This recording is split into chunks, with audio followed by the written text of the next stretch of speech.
Welcome to Calming Bedtime Historian channel. Tonight we wander onto the vast North American prairie as winter gathers on the horizon, and discover what it was really like to sleep outdoors while a snowstorm slowly approached across hundreds of miles of open grassland. How did travelers rest when there were no inns nearby, no sturdy houses, and nothing but wind between themselves and the distant sky? What happened when darkness arrived and the weather decided it had plans of its own? You may think of the prairie as empty, but that emptiness could become one of the most powerful forces in a traveler's life. A single night on those sweeping plains could feel peaceful, uncomfortable, beautiful, and slightly ridiculous all at once. So, before you settle into the story, take a second to like the video and hit subscribe, and let me know in the comments where you're listening from and what your local time is right now. Now, dim the lights, and imagine yourself standing on an endless sea of grass beneath a pale winter sky. The afternoon sun hangs low, casting long shadows across the prairie.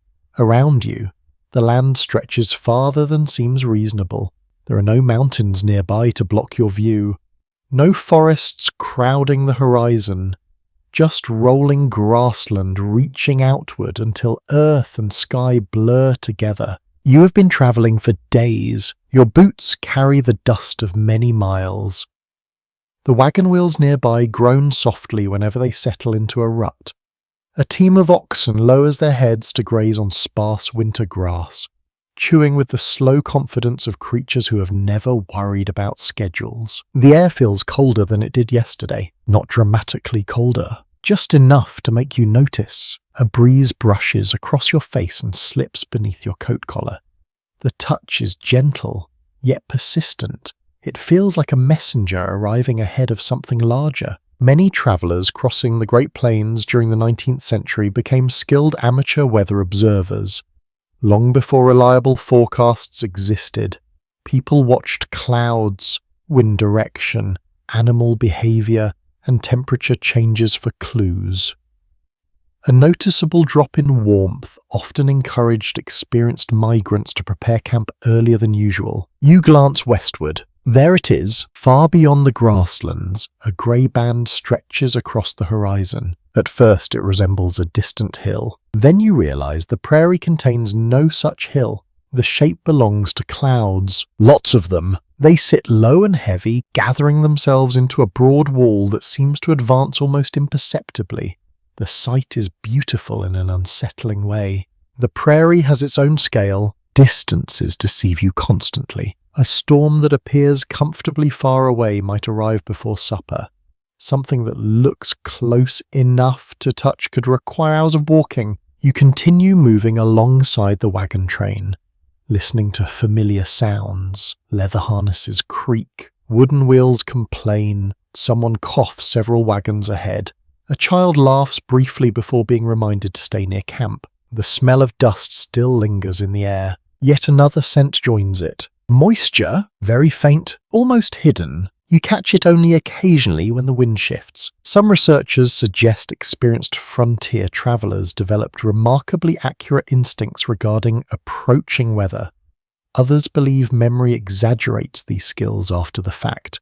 The truth probably lives somewhere between those positions, though the debate continues among specialists studying overland migration accounts. As the afternoon passes, more people begin noticing the western clouds. Conversation grow quieter, not fearful, practical. Storms are part of your world. The prairie teaches that lesson quickly. You cannot argue with the weather. You cannot negotiate with it. You simply prepare as best you can and hope your preparations prove adequate. A curious historical detail appears in several emigrant journals. Some travellers claimed they could smell snow before it arrived. Modern meteorologists remain sceptical of the idea itself, but many diary writers insisted certain winter storms carried a distinctive scent unlike ordinary cold air. Whether real or imagined, the belief persisted, and honestly, standing here now, you might understand why. The wind carries subtle changes. The atmosphere feels different. The light itself seems altered. You continue forward while the sun inches lower. Golden light spills across the prairie grass. turning ordinary stalks into fields of copper and amber. For a few moments, everything appears calm enough for a painting. Then the wind returns, a little stronger this time. Grass bends in long waves, coats flutter, the oxen lift their heads. Nothing dramatic happens. That is often how weather begins, not with excitement, with hints. The wagon master rides ahead, studying the landscape carefully. He knows darkness arrives early during winter months. He also understands that choosing a campsite becomes more important when unpleasant weather approaches. You feel tired, the kind of tiredness produced by steady travel rather than hardship. Your shoulders ache mildly, your legs welcome every opportunity to rest. Even the simple thought of sitting beside a fire sounds appealing. The prairie encourages appreciation for small comforts, a dry blanket, a warm meal, shelter from wind. These things become treasures as the afternoon drifts onward. Birds cross overhead in scattered formations. Their movement draws attention from several travelers. People often interpreted animal behavior as weather signs, though not every observation proved reliable. Still, it feels meaningful. The birds seem eager to be elsewhere. You cannot blame them. The grey cloud bank continues growing. Its edges sharpen, its colour deepens. What looked distant now occupies a significant portion of the western sky. Sunlight struggles against it, creating dramatic contrast between brightness and shadow. You pause briefly atop a gentle rise. The view spreads endlessly around you. Grasslands, wagons, sky, wind. It is a landscape that can inspire awe and humility simultaneously. Many indigenous nations lived on these plains long before wagon trains crossed them. Their knowledge of seasonal weather patterns often far exceeded that of newcomers. Survival on the prairie depended upon understanding the land rather than trying to dominate it. That lesson remains visible everywhere. The prairie rewards respect. It punishes carelessness. Even now, as you watch the approaching storm, the land seems to whisper that truth through every gust of wind. Evening approaches. The temperature slips lower. Your breath becomes faintly visible. The first campfires have not yet been lit, but thoughts already turn toward shelter and warmth. Travelers begin checking equipment. Blankets are inspected. Supplies are secured. Wagons are examined for loose coverings. Everyone moves with quiet purpose. Nobody rushes, yet nobody wastes time. The storm remains distant enough to avoid immediate concern. Still, its presence shapes every decision. You take one final look toward the west. The grey wall continues advancing across the prairie, patient, steady, unavoidable. Soon, a campsite must be chosen. Soon, fires will crackle against the cold. Soon, darkness will settle over the grasslands. And somewhere beyond the horizon, snow is already falling. It is coming your way. The storm remains distant, but no longer feels theoretical. As the wagon train continues across the prairie, the western sky grows steadily darker. The grey mass you noticed earlier has expanded into something much larger. Its leading edge stretches across the horizon like a curtain slowly being drawn over the world. The wind carries a sharper bite now. You pull your coat tighter. Around you, other travelers do much the same. Nobody speaks directly about concern. Frontier people often reserve their worries for practical action rather than lengthy discussion. The wagon master raises a hand. The signal moves backward through the line. Camp soon. That announcement brings a quiet sense of relief. Your legs welcome the news immediately. A nearby ox appears equally enthusiastic. It exhales heavily and slows its pace as if hearing the most wonderful sentence of the day. The challenge now is choosing where to spend the night. That decision sounds simple. It rarely was. On the open prairie, a poor campsite could transform an uncomfortable evening into a miserable one. Travelers searched for small advantages wherever they could find them. A shallow rise, a creek bank, a patch of thicker grass, anything that might reduce exposure to wind. You scan the landscape carefully. At first glance, the prairie appears flat. The longer you study it, however, the more details emerge. Gentle swells ripple across the land, Dry stream beds carve faint lines through the grass. Small depressions collect moisture and cold air. Every feature matters. The wagon master guides the train toward a broad rise overlooking a shallow valley. It is not dramatic terrain. Nobody will write poetry about this particular hill. Still, it offers advantages. The ground appears relatively dry. Drainage looks decent. The elevation reduces the risk of collecting freezing water if conditions worsen overnight. Most importantly, the location provides visibility in every direction. You can see trouble coming. Out here, that matters. A widely accepted historical fact is that emigrant wagon companies often preferred elevated campsites when practical. Better visibility helped monitor livestock, weather, and potential dangers. Of course, complete protection from prairie winds remained impossible. The prairie usually gets the final vote. You walk ahead to inspect the ground. Your boots crunch through patches of brittle grass. The earth feels firm beneath them. That is encouraging. Soft ground could become muddy if snow turned to sleet or rain. The air smells different now. Less dust, more cold. There is also the faint scent of animals, leather harnesses, and wagon grease drifting through camp preparations. None of it unpleasant. It simply smells like travel. The wagons begin forming a loose arrangement atop the rise.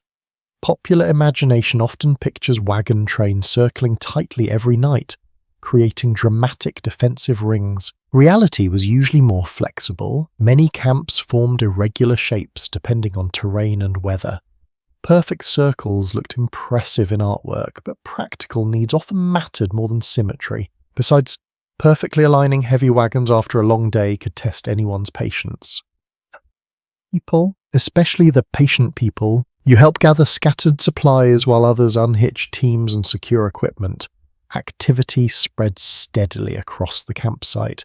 Every person seems occupied with some task. Blankets are aired briefly, cooking gear appears, water containers are checked. Children collect bits of dry grass and small fuel sources where possible. The work follows familiar rhythms. No one needs lengthy instruction. The approaching storm provides motivation enough. A curious detail appears in several frontier accounts. Some travelers claimed certain prairie grasses could produce eerie sounds before storms. Wind passing through dense stands occasionally created low whistles, hums, or vibrations that people described in surprisingly dramatic terms. Whether every account was accurate remains uncertain. Memory tends to decorate experience. Still, standing here now, you hear the grass moving around you. The sound resembles countless tiny brushes sweeping across fabric. Soft, endless, hypnotic. The western sky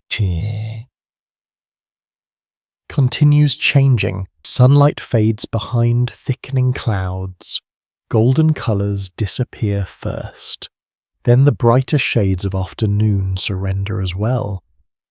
The landscape takes on muted tones of grey, brown, and pale silver. You glance upward. The clouds seem lower than before. Perhaps they are, or perhaps the gathering darkness creates that illusion. Scholars examining weather descriptions in pioneer diaries sometimes disagree about the severity of storms being recorded.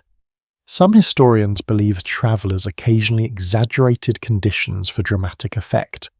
Others argue many journals actually understated hardships because difficult weather was considered routine. Either way, winter storms were genuine threats. Nobody here needs a historian to explain that fact. The wind does an excellent job itself.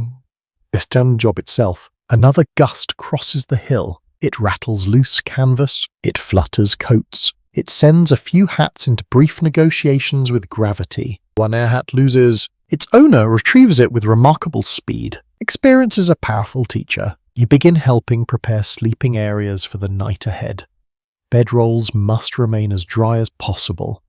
Extra blankets are positioned where they can be reached easily after dark. Simple tasks suddenly feel important because they are. Cold weather has a way of elevating ordinary decisions. A misplaced blanket becomes a problem. Wet clothing becomes a larger problem. Forgetting something outside becomes tomorrow's regrettable adventure. The oxen are settled nearby. Their steady presence brings reassurance. Large animals often contributed warmth, familiarity, and a sense of stability within frontier camps.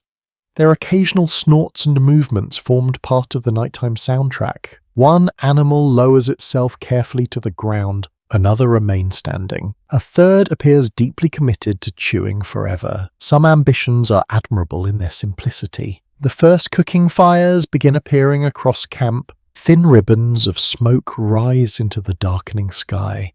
The scent drifts toward you, carrying memories of countless previous evenings. Wood smoke possesses a strange quality. It feels comforting even before it reaches the fire. You watch sparks rise briefly before vanishing into the wind. The temperature continues falling. Now you can see your breath clearly. Small white clouds emerge with every exhale. Children notice this immediately. Several spend a few moments producing exaggerated breaths and laughing at the results. Humanity has apparently enjoyed this activity for centuries. Some traditions require no improvement. As twilight deepens, the storm front finally reveals its true scale. The entire western horizon has disappeared behind cloud. No GAP remains. No sunlight breaks through. The sky resembles a vast grey ceiling stretching from earth to heaven. For a moment, conversation slows. People notice. They always do. There is something humbling about watching weather approach across open country. Buildings cannot hide it. Trees cannot conceal it. You witness every stage of its arrival. The prairie offers no curtains, only perspective. You stand near the edge of camp and look outward once more. Grass ripples endlessly beneath the wind. The clouds advance. The air grows colder. Behind you, fires crackle and supper preparations begin. Ahead lies darkness, and somewhere within that darkness, snow continues moving towards the hill where you will soon attempt to sleep. The campsite has been chosen. Now everyone must trust it. The last daylight slips slowly across the prairie as camp settles into its evening routine. The hill chosen for the night has proven respectable enough. Not perfect, because perfection rarely exists on the frontier, but suitable. The ground remains firm beneath your boots. The wind still sweeps across the grasslands, though the rise offers at least a small advantage against the worst of it. Out here, small advantages matter. Sometimes they matter a great deal. You kneel beside your belongings and begin preparing a place to sleep. The process sounds simple when described in a diary. Spread blankets, arrange bedding, rest. Reality involves considerably more strategy. The earth beneath you feels cold already. Every traveller understands that the ground can steal warmth with remarkable efficiency. A person lying directly upon frozen soil may discover that comfort is a very temporary condition. For this reason, bedding becomes a layered construction project. Blankets are folded carefully. Extra clothing is positioned beneath sleeping areas. Buffalo robes, when available, provide valuable insulation. Even bundles of grass may serve a purpose. Nothing is wounded. A well-known historical fact is that many prairie travelers relied upon multiple layers between themselves and the earth. Animal hides, quilts, blankets, and whatever additional material could be gathered often formed the difference between reasonable sleep and a long, miserable night. You run a hand across the grass. It feels stiff and dry. Not ideal, not terrible. The texture scratches lightly against your skin. Nearby, other members of camp are doing much the same work. Everywhere you look, people are improvising solutions from limited resources. One family adjusts wagon coverings. Another rearranges bedrolls beneath a canvas lean-to. A third debates the location of a blanket with surprising intensity. Cold weather tends to inspire strong opinions, particularly regarding blankets. The wind brushes your face again. Stronger now, not violent, persistent. The kind of wind that refuses to be ignored. You glance westward. The clouds have swallowed nearly all remaining colour from the sky. Their lower edges appear dark and heavy, while the upper portions blend into fading twilight. The storm is still approaching. Patiently, steadily, you continue working. A small pile of dry grass is gathered and spread beneath part of your sleeping area. It provides a modest barrier against the cold ground. The improvement feels minor, yet it is noticeable. Frontier life often depended upon accumulating many small improvements rather than waiting for large solutions. One extra blanket, one better campsite, one slightly drier location. Together they mattered. A curious prairie tradition occasionally appeared among travelers crossing the plains. Some emigrants claimed that sleeping with boots positioned upside down prevented bad weather from worsening overnight. Others insisted boots should face east. The origins of such beliefs remain unclear, though they reveal how people sought reassurance when facing uncertain conditions. Whether anyone actually trusted the practice is another question. Still, you suspect a few boots tonight might end up facing whichever direction feels lucky. The scent of wood smoke drifts through camp. It mingles with smells of leather, animals, and cooling earth. The combination creates an aroma that becomes strangely familiar after enough days outdoors. You associate it with evening, with rest, with survival. The firelight grows brighter as darkness deepens. Orange flames flicker across wagon wheels and canvas covers. Shadows stretch across the grass, dancing whenever gusts disturb the fire. The prairie itself begins disappearing. Distance vanishes first, then detail. Soon the landscape beyond camp becomes little more than darkness and suggestion. That transformation always feels remarkable. An hour ago, you could see for miles. Now the world ends at the edge of the firelight. A number of historians studying overland migration have noted that travelers often describe prairie nights as emotionally complex experiences. Some accounts emphasize peace and beauty. Others focus on loneliness and vulnerability. The same landscape could inspire entirely different feelings depending upon weather, health, and circumstance. You understand why. The darkness feels enormous, yet the camp feels comforting. Both things can be true. Nearby, someone secures an extra canvas sheet against the wind. The fabric snaps sharply as a gust catches it. Another traveler checks wagon ropes for perhaps the third time, possibly the fourth. Nobody laughs. Everyone understands. Preparation is easier than regret. You finish arranging your sleeping area and take a moment to evaluate it. The result is not luxurious. No one would confuse it with a hotel. Then again, no hotel has ever been pulled across a continent by oxen. Standards must remain flexible. You sit beside the fire and warm your hands. The heat feels wonderful against cold fingers. Every few moments the wind shifts and carries warmth away, reminding you that the fire's influence extends only so far. The contrast is striking. One side of your body feels comfortable. The other remains chilly. The prairie enjoys compromise. The first stars begin appearing overhead, only a few at first. Tiny points of light emerging through gaps in the clouds. Their presence feels temporary. The approaching storm will likely hide them before long. Still, they're beautiful while they last. Several children nearby point toward the sky. One claims to see a familiar constellation. Another confidently identifies something that is definitely not a constellation. Confidence, as it turns out, is free. The temperature drops again. You notice it immediately. Your breath thickens in the air.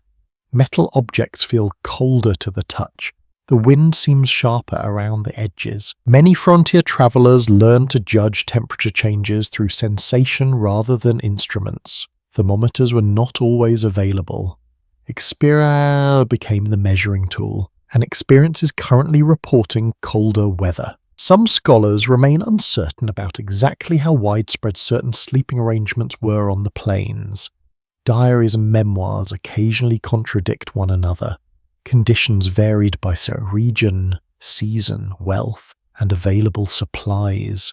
What worked for one wagon company might have been impossible for another. Such uncertainty is common in social history. People rarely recorded every ordinary detail, yet enough accounts survive to paint a vivid picture. Comfort required effort, warmth required planning, sleep required adaptation. You pull another blanket closer. The fabric feels rough beneath your fingers.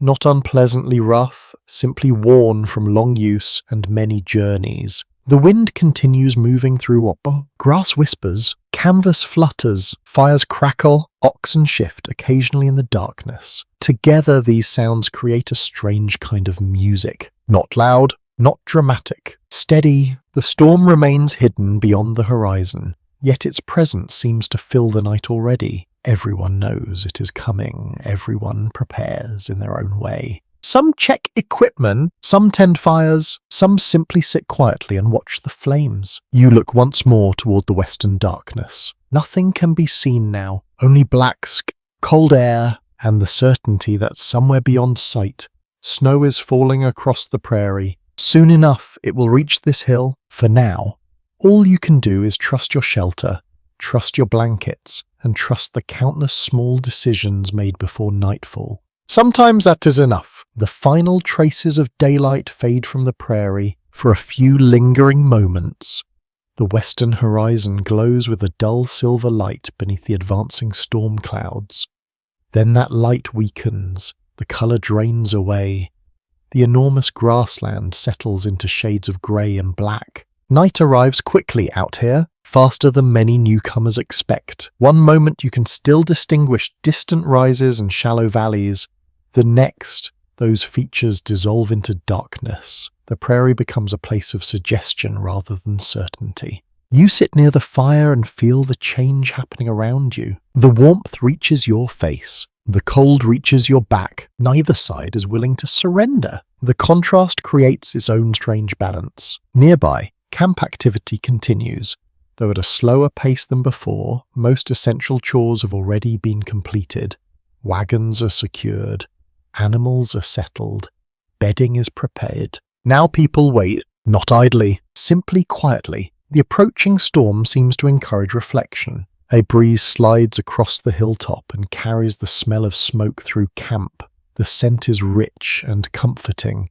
It mingles with aromas of cooked food, leather, wool, and damp earth. These smells become part of frontier memory. Many emigrants later wrote vividly about them. Long after specific landscapes faded from recollection, they often remembered the scent of evening campfires. The flames beside you crackle softly. Occasionally a knot within the wood bursts with a sharp pop. Tiny sparks leap upward and disappear into darkness. Their brief flight feels almost magical. A moment later they are gone. Researchers generally agree that maintaining dry fuel was one of the constant concerns of prairie travel.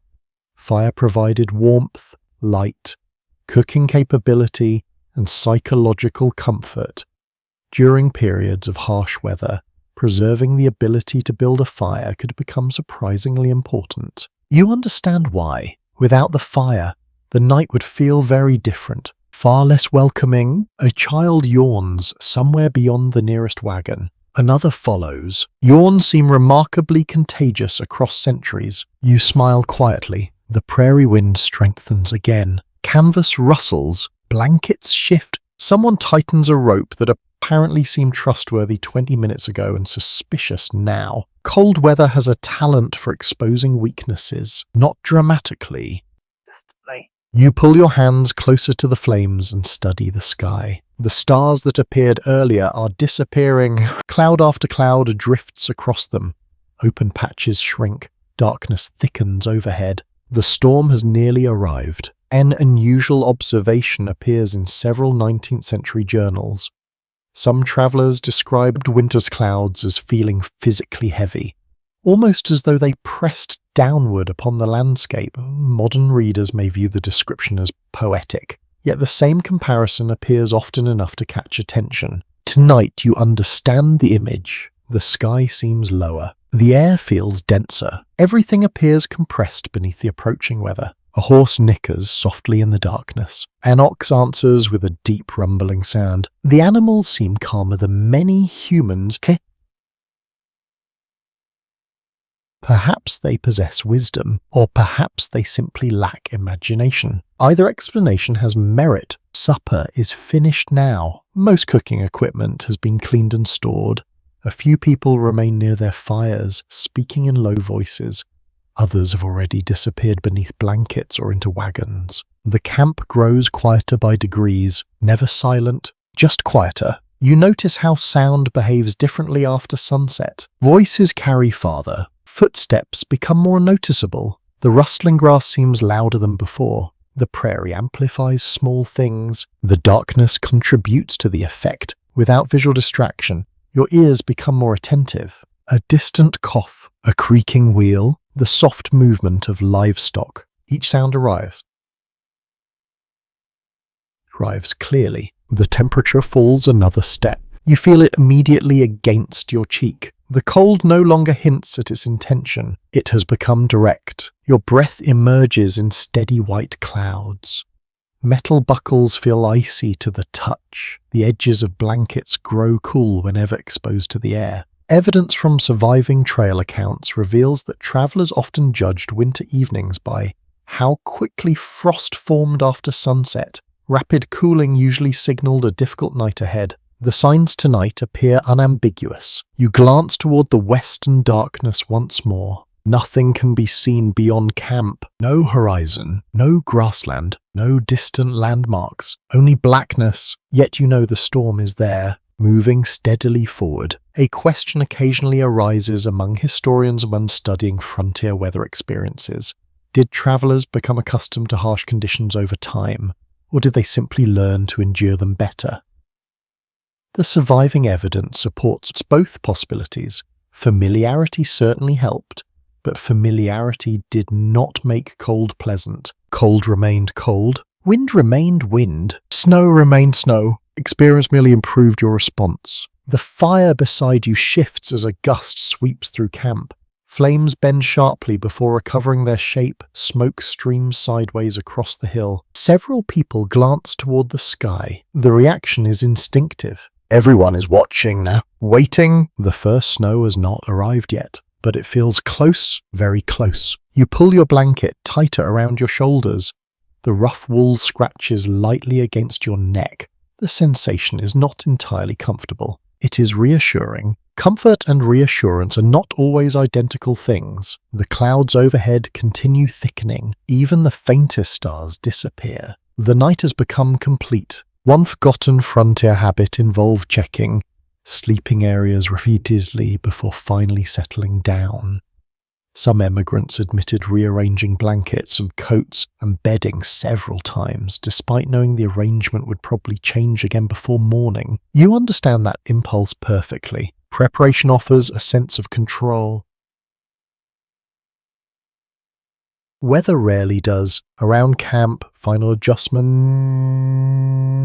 continue. A blanket is repositioned. A rope is retied. A wagon cover is inspected once more. Nobody rushes. Nobody panics. The rhythm remains calm, methodical, experienced. You stand briefly and look across the campsite. Firelight flickers against wagon wheels. Dark shapes move occasionally between the flames. Beyond that small circle of human activity stretches the vast unseen prairie. Endless, cold, patient. The realization feels humbling rather than frightening. For generations, people crossed these grasslands carrying hopes, fears, families, and possessions toward uncertain futures.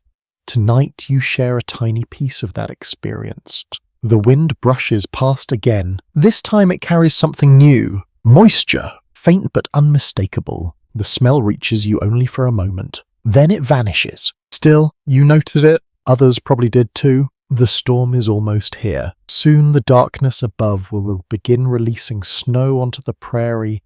Soon the firelight will reflect from falling flakes instead of drifting smoke. Soon the world around camp will start changing shape. For now, however, there is only waiting. The fire crackles softly. The wind whispers through the grass, and overhead, hidden within the black clouds, winter gathers its strength. The first snowflake arrives so quietly that nobody notices it. It drifts through the darkness beyond the firelight and vanishes into the grass. No dramatic announcement follows. No thunder rolls across the prairie. The storm simply begins. One small flake, then another, then several more. You sit near the fire, watching supper preparations continue across camp. Most travelers remain focused on immediate concerns. Food still needs cooking, water still needs warming, animals still require attention. Life rarely pauses for weather. Even when weather seems determined to become the main event, the scent of supper fills the air. A pot of stew simmers nearby, somewhere else. Bacon crackles over open flames. Coffee heats in blackened kettles, releasing a rich aroma that drifts across the hilltop. The smell alone feels comforting. After a long day outdoors, even simple food seems remarkable. You draw closer to the fire and hold out your hands. Heat spreads slowly through your fingers. The sensation feels especially welcome now that snow has begun to fall, very lightly, almost politely. The flakes appear only when they pass through firelight. Beyond the glow, they disappear into darkness. The effect resembles tiny white sparks descending from the sky. Beautiful, brief. Period diaries frequently describe evening meals as emotional highlights during difficult journeys. Food provided more than calories. It created routine, comfort, and a sense of normality amid uncertain conditions. You understand the appeal. A warm meal can improve nearly everything. Someone passes you a bowl. Steam rises from its surface. You wrap both hands around it and immediately appreciate the warmth. The container feels almost hot against your chilled skin. For a moment, you simply hold it. No rush. The wind continues brushing across camp, but the fire and the food push back effectively. The stew smells wonderful. Perhaps not because it is extraordinary. Perhaps because you are hungry. History suggests those two conditions often become difficult to separate. You take a careful bite. The warmth spreads through your body. Muscles that felt tight from travel begin relaxing. The simple act of eating beside a fire creates a feeling of security that the dark prairie cannot easily challenge. Around you, similar scenes unfold. Families gather together. Friends exchange quiet observations. Children fight heroic battles against sleep. Sleep is winning comfortably. The snowfall grows slightly heavier, still gentle, still harmless, yet noticeably more frequent. You watch one land on a wagon wheel. Its delicate shape remains visible for a second, then it is gone. An unusual belief, recorded in several frontier memoirs, suggested that the size of the first snowflakes could predict the severity of an approaching storm. Large flakes supposedly indicated one outcome, small flakes suggested another.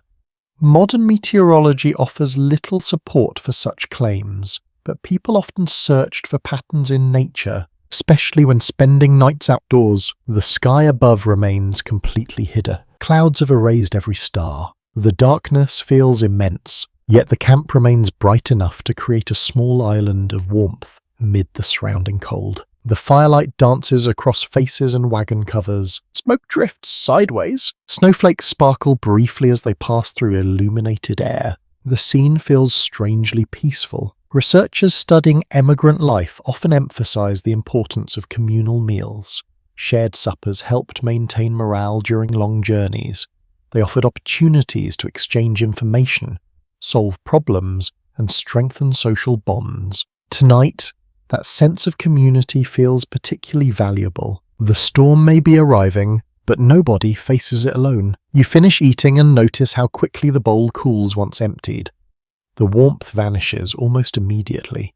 Cold air reclaims the surface. The prairie wastes little time. Nearby, conversations continue. One traveler discusses road conditions ahead. Another recalls a previous winter journey. A third tells a story that grows slightly more impressive with each retelling. Frontier storytelling possessed many virtues. Strict accuracy was not always among them. Still, nobody seems concerned. The fire crackles. The snow falls. The story continues. A question occasionally emerges among researchers examining pioneer accounts. How much of daily life on the trail was hardship, and how much was simply routine adaptation?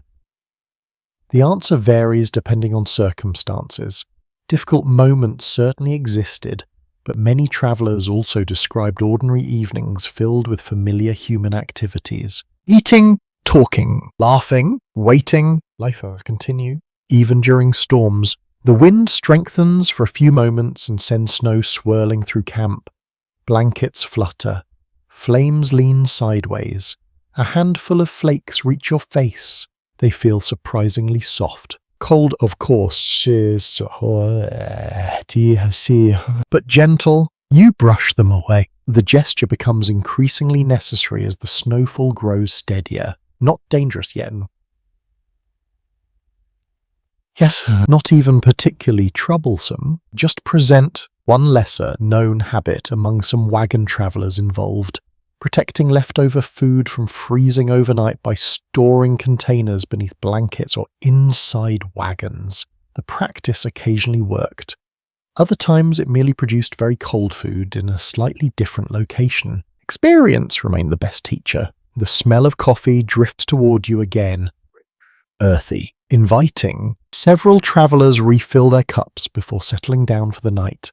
The hot liquid offers temporary comfort against the growing chill. You consider the wisdom of drinking. Drinking more.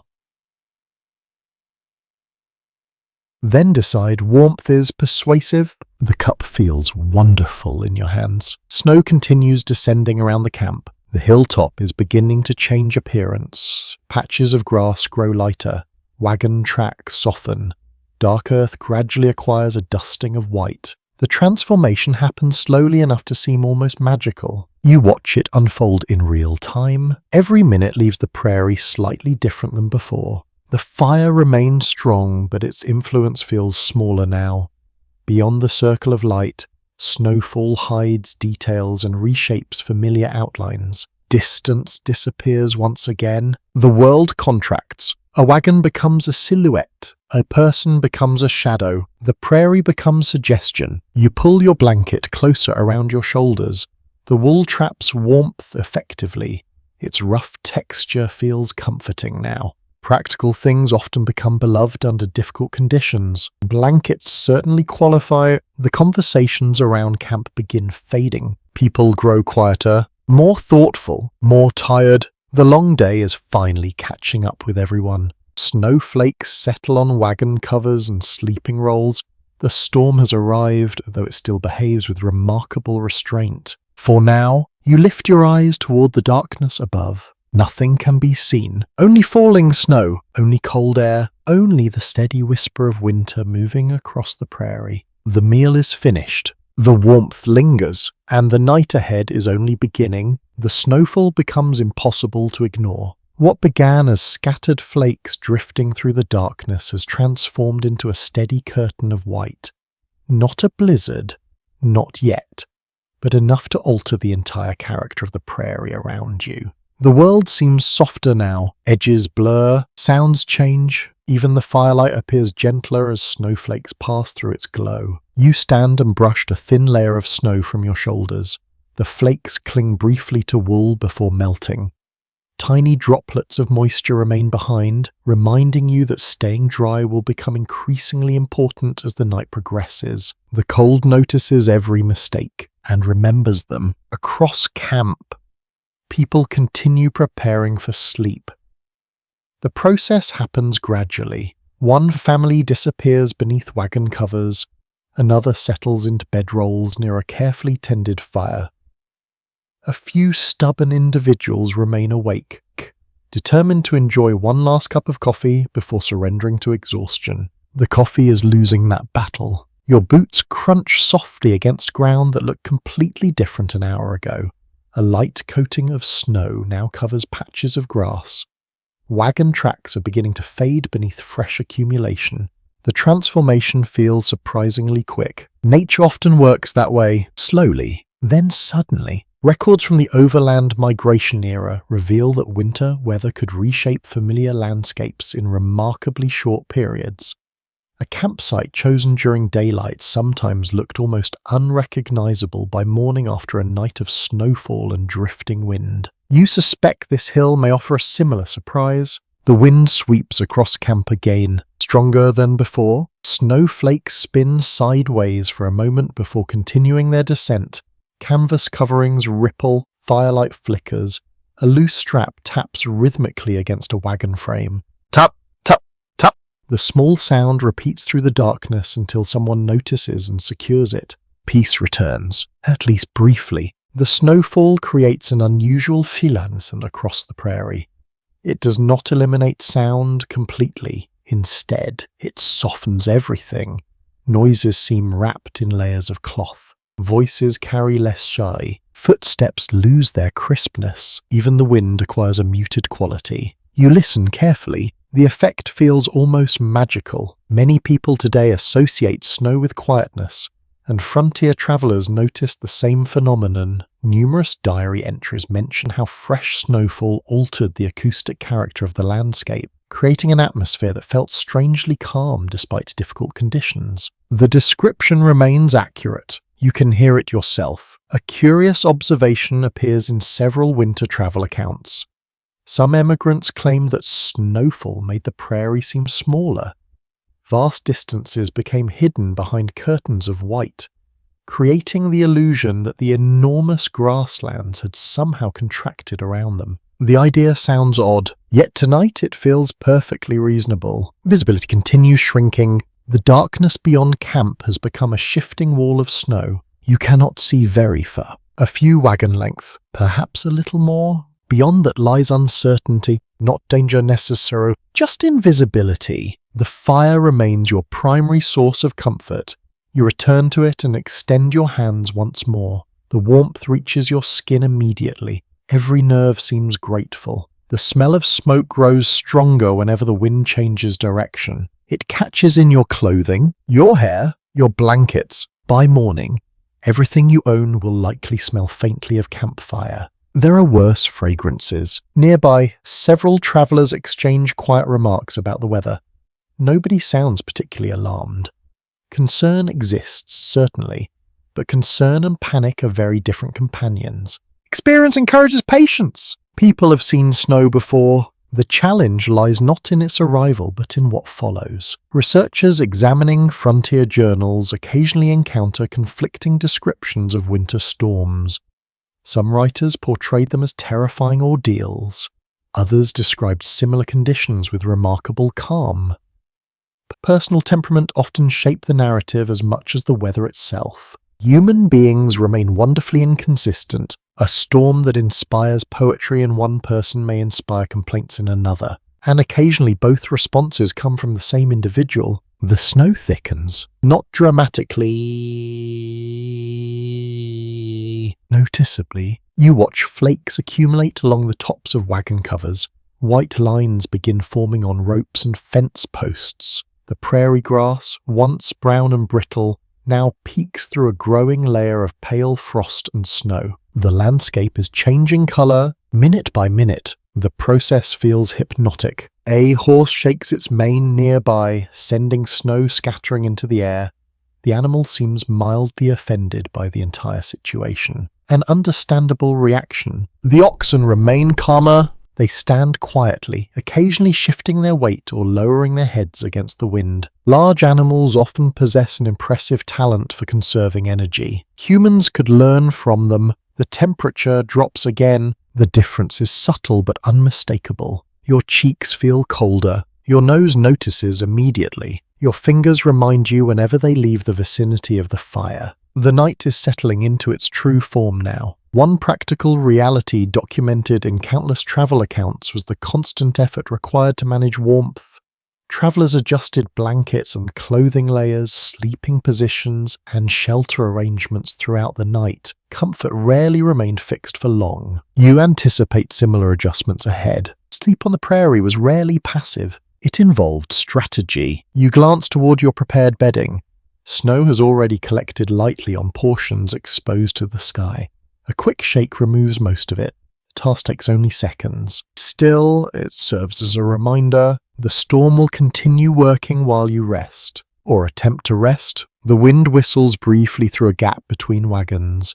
The sound rises and falls before fading into the night. For a moment it resembles a distant voice. Then it becomes wind again. The prairie excels at creating illusions. Shapes become people, sounds have become stories, darkness becomes imagination. The snowfall continues, steady, patient, relentless in the gentlest possible way. Several campfires have burned lower now. Their circles of light shrink gradually, shadows expand, more travelers disappear beneath blankets or into sheltered spaces. The campsite is settling down. Approaches. At least for some, you remain awake a little longer, watching snow descend through the darkness. The flakes catch the firelight like tiny stars falling from the sky. They spin and drift and vanish upon touching the ground. Thousands of them, perhaps millions, each one insignificant, together transformative. The hill that seemed merely cold earlier now wears a thin white covering. By dawn, it may wear much more. You draw your blanket tighter and listen. The fire crackles softly. The wind murmurs across the grass. Snow whispers against canvas. Winter has fully arrived on the prairie, and the night is still young. The wind decides it has been patient long enough. Until now, the snowfall has been the most noticeable part of the storm. The flakes transformed the prairie, softened the darkness, and slowly covered the hill where you have made camp. But sometime during the evening, the balance shifts. The wind takes command. You notice the change while adjusting your blanket near the fire. A gust sweeps across camp with enough force to scatter loose snow into the air. The flakes no longer drift gently downward. Instead, they twist and spin through the darkness like tiny white dancers caught in invisible currents. The fire bends sharply, smoke streams sideways, canvas rattles, the prairie begins speaking in a louder voice. You pull your coat tighter and dance toward the wagons. Snow has accumulated along their windward sides. Small drifts are beginning to form where air currents deposit loose powder. The process seems almost deliberate. Nature is rearranging the landscape grain by grain. A chill brushes your cheeks, then another. The temperature feels lower now, not because the thermometer has necessarily changed, though it may have.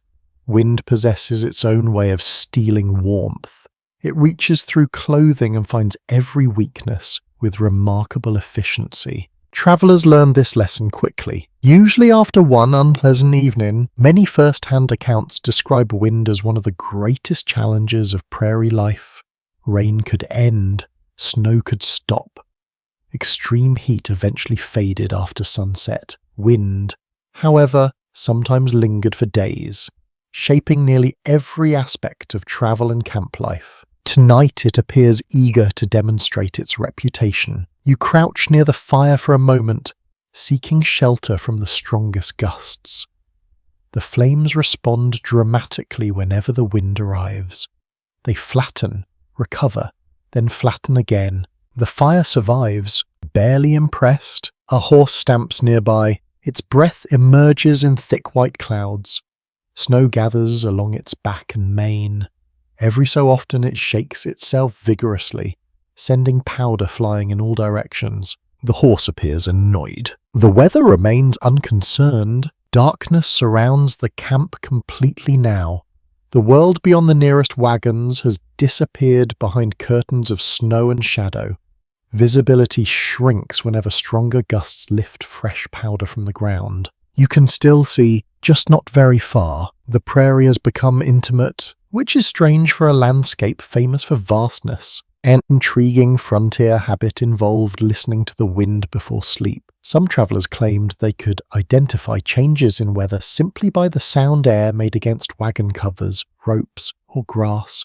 Whether those judgments were always accurate is another matter entirely. Still, experienced ears often notice details others missed. You listen carefully. The wind produces an entire orchestra of sounds. Canvas snaps overhead, grass rustles beneath snow. Ropes hum softly when gusts strike them at certain angles. Occasionally a wagon board creaks. Each sound joins the others. Together they form the music of a prairie storm. You settle onto your bedding briefly, testing the arrangement before fully committing to sleep.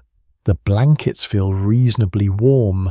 The ground beneath remains firm. The setup is not luxurious, but it seems workable. For now, then a gust arrives. Cold air slips beneath the edge of a blanket. Immediately you reconsider several life choices. Some problems reveal themselves very quickly. You adjust the bedding and try again. Better, much better. Documents from the migration era indicate that travelers frequently modified sleeping arrangements multiple times during cold nights.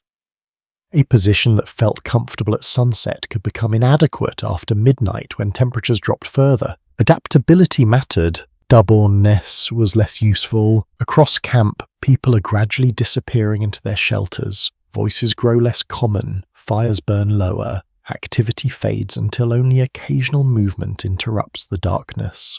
The storm continues working. Snow sweeps across the hill in thin waves. Drifts expand around wagon wheels.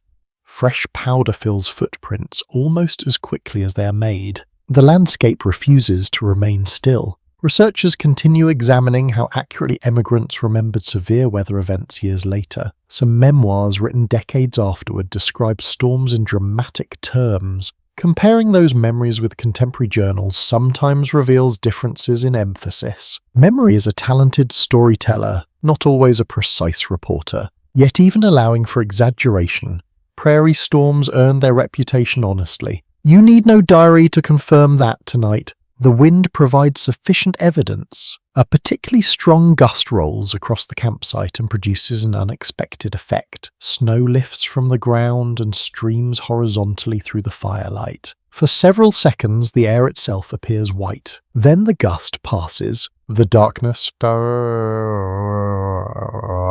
returns. The sight leaves an impression. Powerful, elegant, a little unsettling. You pull the blanket closer around your shoulders. The wool smells faintly of smoke from hours spent near the fire. The scent has become comforting. Familiar odors often matter more than people realize during long journeys. They create continuity, a reminder of home, or at least of yesterday. Nearby, an ox shifts its weight with a low rumble. The sound carries clearly through the night. Large animals often served as reassuring presences within frontier camps. Their calm behavior sometimes encouraged humans to remain calm as well. Though not always, humans occasionally prefer worrying. The wind whistles briefly between two wagons. A high note emerges, then fades. The prairie seems full of voices tonight. Not real voices, just weather-finding creative ways to move through the landscape. A forgotten piece of camp folklore suggested that whistling winds carried messages from distant places. The belief appeared in various forms across different regions and cultures. Most travelers probably treated such stories as entertainment rather than certainty. Still, during long winter nights, imagination rarely lacks material. The snowfall remained steady, not overwhelming, persistent. Every exposed surface wears a thin white layer now. Blankets must be shaken periodically. Wagon covers need occasional attention.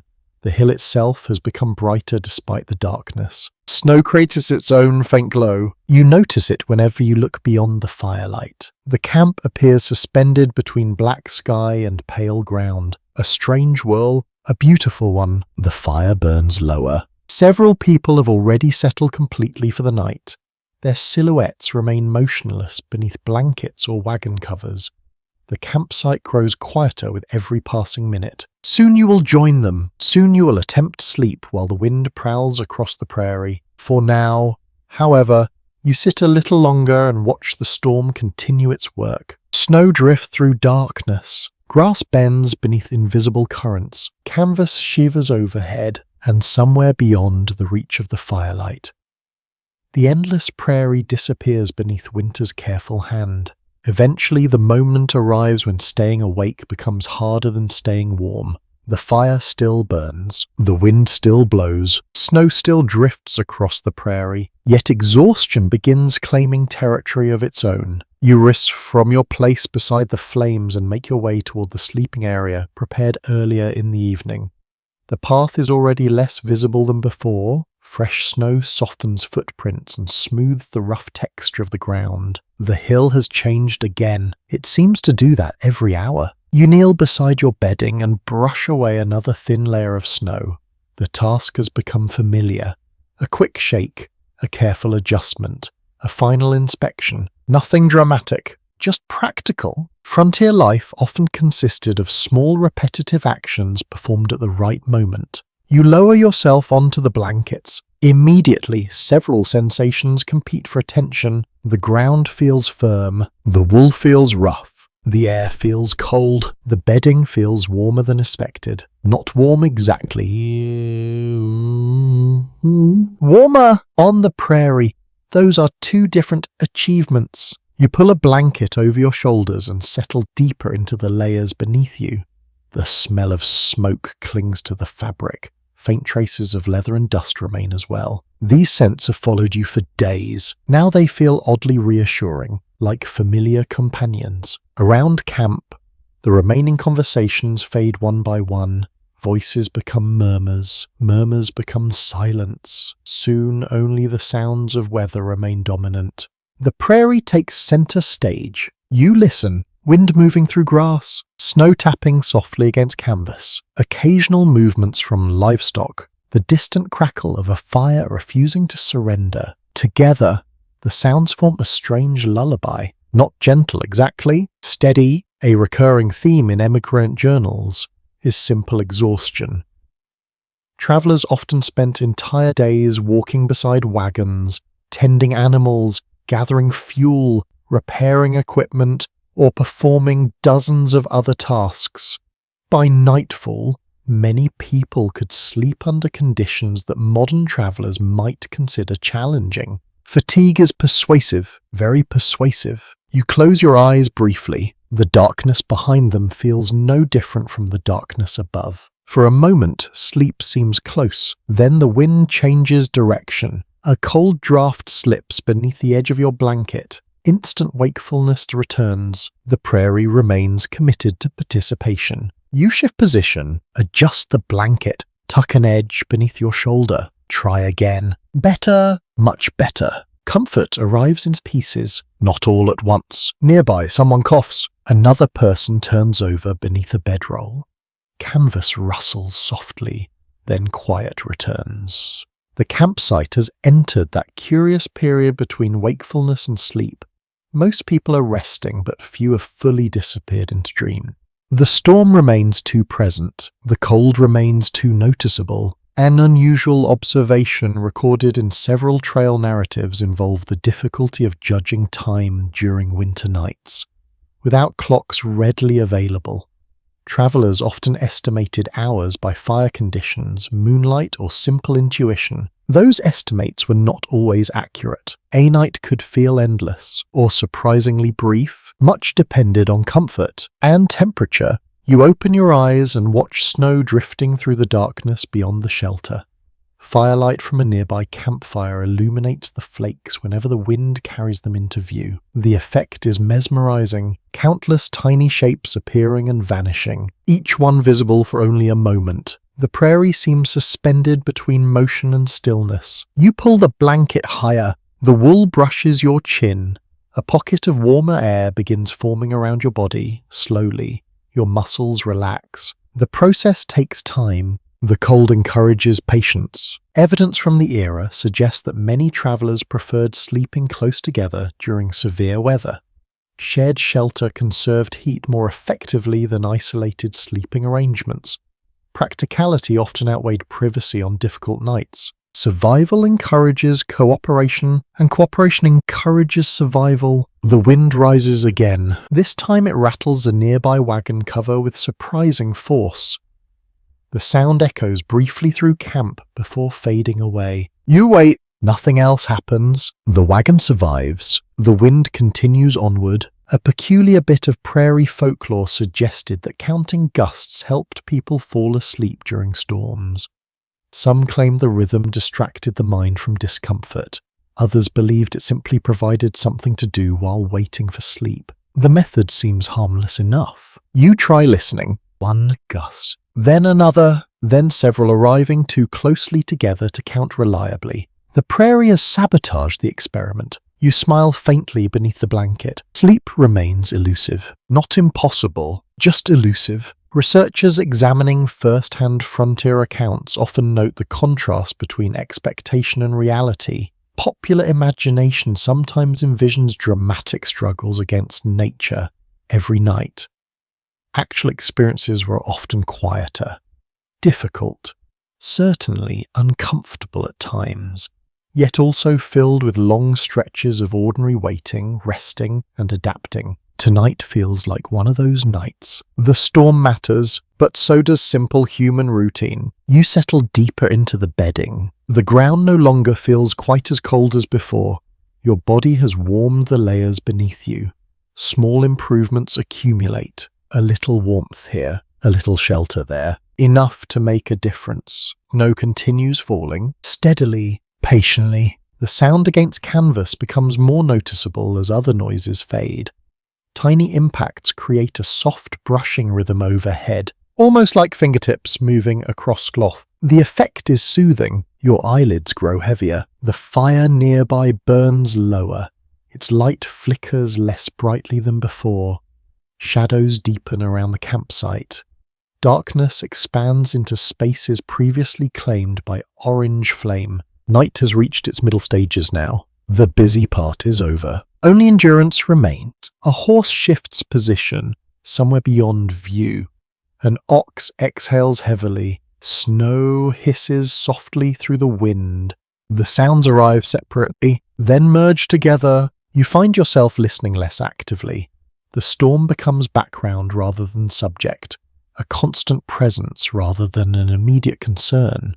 That change feels important. The mind is beginning to surrender, not completely, but gradually. The blanket feels warmer. The wind feels farther away. The darkness feels softer. You close your eyes once more. This time you leave them closed. Snow continues drifting across the prairie. The camp settles deeper into silence, and somewhere between wakefulness and dreaming, you finally begin to drift with it. Sleep arrives in fragments. A few minutes here, a short dream there, then a gust of wind reminds you that the prairie is not retired for the evening. Your eyes open. The darkness remains. For a moment, you are uncertain how much time has passed. 5 minutes, an hour more. The storm has erased most useful clues. The sky offers no stars. The horizon offers no landmarks. Only snow, only wind. You remain still beneath the blankets and listen. The campsite sounds different now. Earlier, voices drifted through the darkness. Fires crackled brightly. Occasional laughter floated between wagons. Those sounds have mostly vanished. The storm has inherited the stage. A low rushing noise sweeps across the prairie, then fades, then returns again from another direction. The wind behaves unpredictably among the wagons and drifts. Air currents twist around obstacles, creating strange echoes and unexpected sounds. Sometimes they sound familiar. Sometimes they do not. You hear what resembles distant footsteps. Crunch, crunch, crunch. The noise persists for several seconds before disappearing completely, probably drifting. In snow. Possibly an animal. Certainly not someone taking a midnight stroll for entertainment. The weather has made that option less appealing. You shift slightly beneath the blankets. A pocket of warmth remains trapped around your body. Leaving it seems very unwise, so you stay exactly where you are. One recurring theme found in trail journals is the heightened awareness people experienced at night. Darkness limited vision, forcing travelers to rely more heavily on hearing. Ordinary sounds often attracted greater attention than they would during daylight hours. The effect feels familiar. Your ears seem sharper now. Every sound matters. A wagon cricks somewhere nearby. The noise lasts only a moment. Wood contracting in the cold, nothing unusual. Yet in the darkness, it feels significant. You wait. Hello? Or something close to silence. Snow never allows complete silence. Neither does wind. The prairie always has something to say. A particularly strong gust rattles a canvas cover.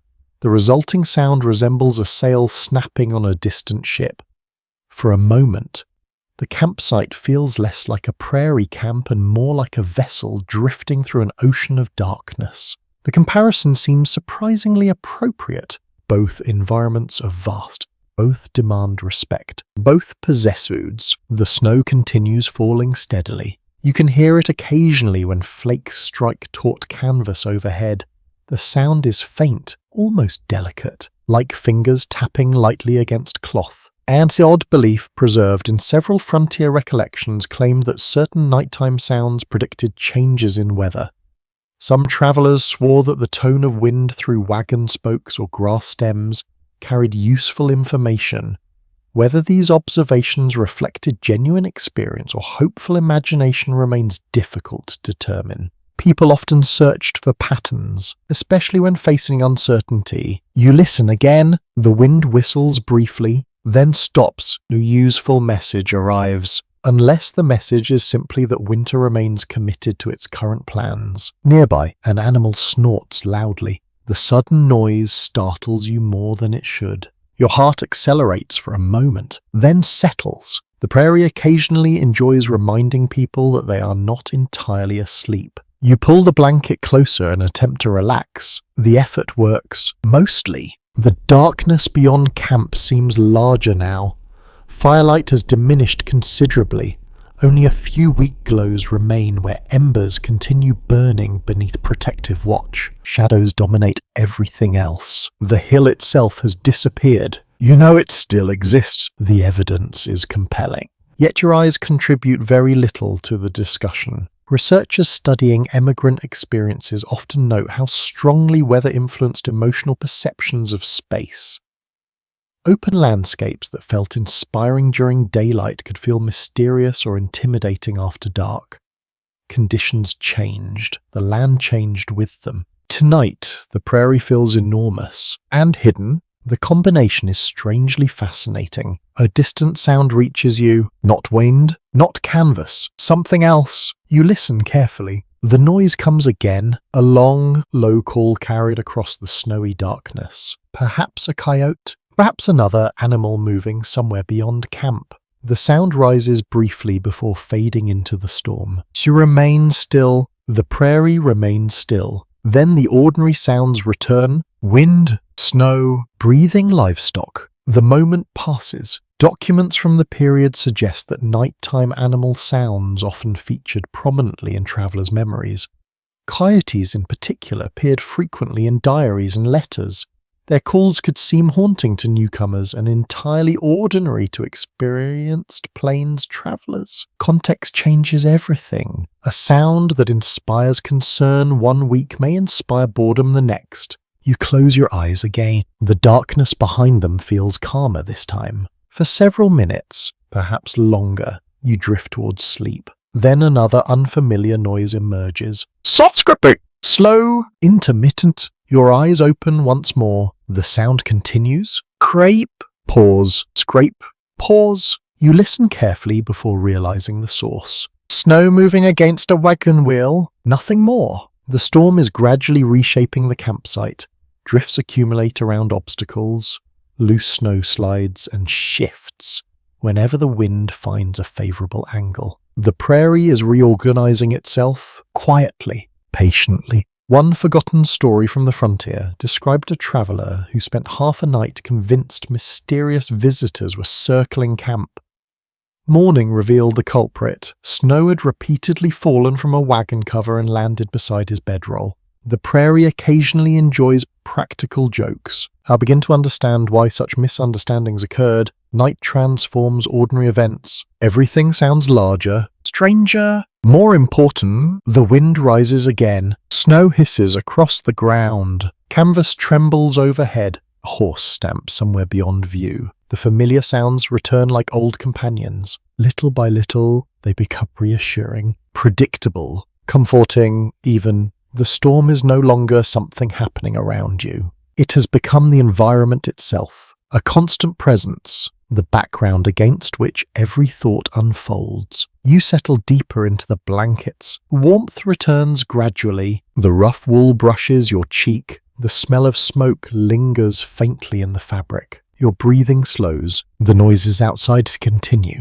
but they no longer demand attention. The campsite remains secure. The wagons remain standing. The animals remain calm. The storm continues its endless conversation with the prairie, and at last, your mind begins drifting away from the sounds and towards sleep once more. Sometime after midnight, the storm settles into its true rhythm. Not louder, not harsher, simply more complete, The snowfall has continued for hours now.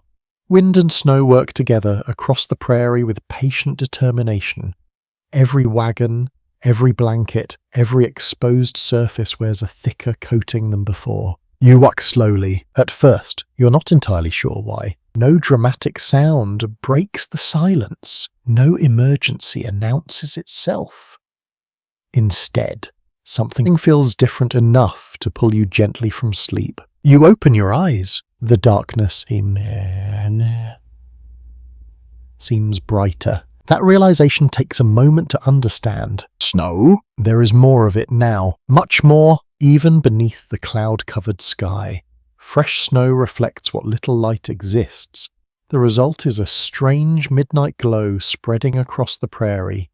The landscape remains dark, yet not completely black. Shapes emerge where none existed before. Wagons appear as pale outlines. Snow-covered ground reflects faint illumination upward. The campsite seems suspended in silver shadow. You remain wrapped in blankets and observe quietly. The cold has deepened. You can feel it immediately. The air touching your face possesses a sharper edge than earlier.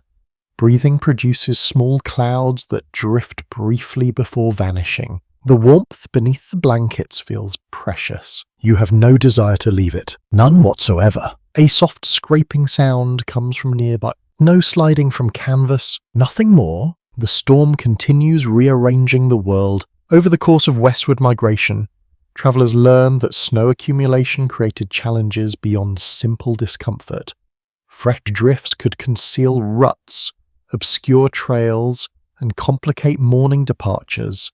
A storm did not necessarily end when snowfall stopped. Its effects lingered, often for days. You hear movement somewhere beyond your immediate view. A figure emerges briefly from a wagon and checks a tied rope before retreating again into shelter.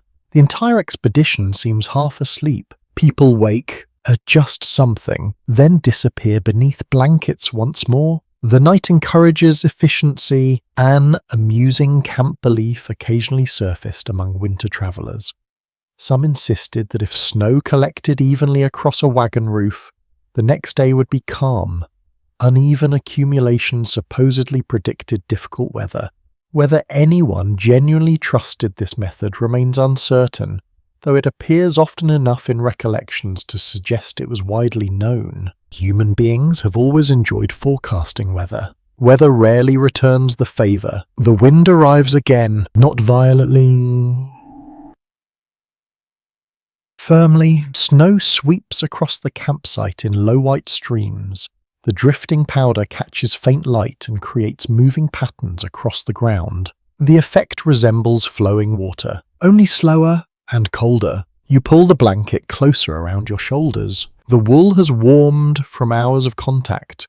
Its rough texture no longer feels noticeable. Familiarity has transformed discomfort into normality. That happens often on long journeys. Many things become acceptable after sufficient exposure. The sounds around camp have changed as well. Earlier, grass dominated the prairie soundtrack. Now snow has taken its place. Snow brushing canvas. No sliding from surfaces. Snow moving across the ground. Even the wind sounds different when traveling over a white landscape. You listen carefully. The storm has become surprisingly soothing, not because it is gentle, because it is consistent. The same sounds repeat again and again.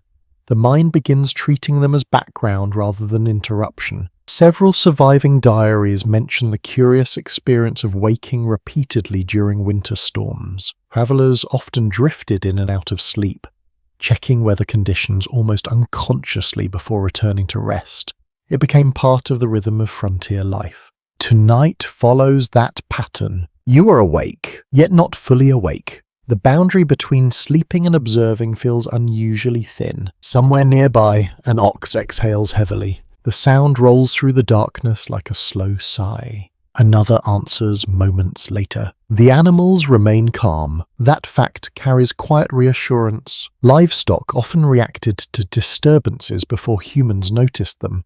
Their behavior became an unofficial source of information on many journeys. At the moment, they seem entirely unimpressed by the weather. Perhaps experience has made them philosophical, or perhaps they simply understand that complaining accomplishes very little. The fire nearest your sleeping area has diminished considerably. What remains glows deep orange beneath a layer of ash. Small pockets of heat survive among the embers. The sight feels comforting, evidence that warmth still exists, even if modestly. You watch one ember brighten briefly when a gust passes over it, then fade again, a tiny sunrise, a tiny sunset, all within seconds. The historical record leaves some uncertainty regarding exactly how much sleep travelers obtained during severe winter conditions. Individual accounts vary dramatically. Some people reported sleeping surprisingly well. Others described long, restless nights interrupted by cold, wind, and constant adjustments. The answer likely depended on many factors: temperature, shelter, health, experience, luck. Perhaps luck more than anyone preferred to admit. The snowfall continues, steady as ever. You notice that some wagon wheels are now partially buried. Snow gathers wherever obstacles interrupt the wind's path. Small drifts have formed against bedrolls, crates, and equipment left exposed. By morning, digging may become part of the day's routine. That problem belongs to the future. The future can wait. For now, there's only this moment, this hill, this storm, this strange silver darkness. You close your eyes briefly and listen again. The wind no longer feels hostile, merely present, a constant companion moving across the plain. The prairie itself seems asleep beneath its blanket of snow. The endless grasslands that stretched to every horizon earlier now lie hidden beneath darkness and drifting white. Their vastness remains, only concealed. A faint creaking sound comes from a wagon frame. Then silence. Snow brushes against canvas. Then silence. An animal shifts position. Then silence. The night is full of tiny events, one important individually. Together they create atmosphere, the kind remembered years later. Gradually, warmth returns to your hands and feet.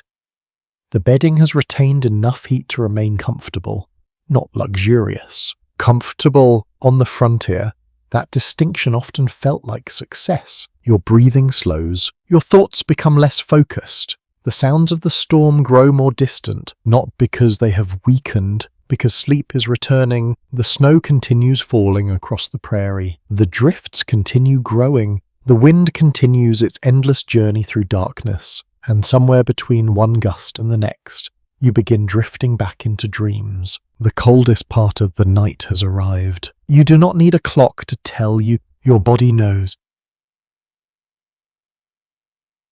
The air feels sharper. The warmth stored in blankets fades more quickly. Even the storm seems quieter now, as though conserving energy for the long hours before dawn. You walk again. Not completely, just enough to notice. The cold has a remarkable ability to interrupt sleep without fully ending it. Your eyes remain half closed. Your thoughts move slowly. Yet some part of your mind has emerged from dreaming to conduct a brief inspection of reality. The inspection produces mixed results. You are warm enough. The weather remains unpleasant. The blanket continues performing heroic service. Overall, conditions could be worse, much worse. You settle deeper into the bedding around you. Other travelers are doing something similar. The entire campsite seems engaged in a quiet battle against heat loss. No speeches are given. No dramatic declarations are made. People simply adjust. A blanket moves higher. A coat becomes an extra layer. A sleeping position changes slightly. These tiny decisions accumulate throughout the night. Many people crossing the plains discovered that sleeping arrangements often mattered more than expensive equipment.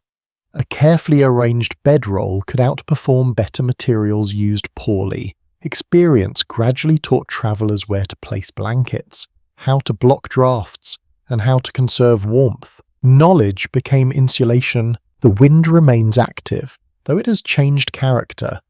Earlier gusts arrived with sudden force. Now the air moves in longer, steadier currents.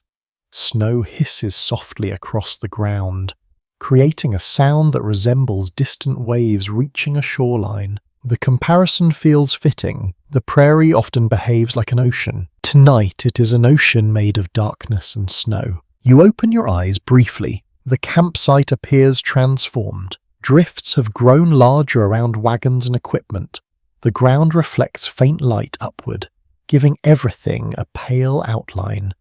Shapes emerge from the darkness as soft silhouettes rather than solid forms. Nothing looks sharp. Everything looks softened. Even the storm seems wrapped in wool. A little-known habit among some winter travellers involves sleeping with tomorrow's clothing inside their blankets. The practice helped prevent garments from freezing stiff overnight. It also made morning considerably less unpleasant. Few inventions rival warm clothing on a cold morning. The wisdom behind the habit is obvious. You shift one arm and feel the rough texture of wool against your wrist. The fabric smells faintly of smoke, leather, and many days of travel. Those scents have become part of the landscape now. A portable version of camp. The fire nearest your sleeping place survives only as a bed of glowing embers. Occasionally, a deeper pocket of heat reveals itself in a flash of orange before fading again. The sight reminds you of distant cities viewed from high hills, tiny lights in darkness, fragile but persistent. Several journals from the overland trails describe how groups often relied upon one another during severe weather. People shared blankets, wool, fuel, shelter space, and practical advice. The image of solitary frontier survival appears frequently in popular imagination, but reality often involved cooperation. The prairie rewarded teamwork. The weather certainly did not discourage it. You hear movement nearby. Someone rises briefly and checks a wagon cover. Snow slides from the canvas with a muffled thump. A few moments later, the figure disappears again into shelter. The interruption lasts less than a minute.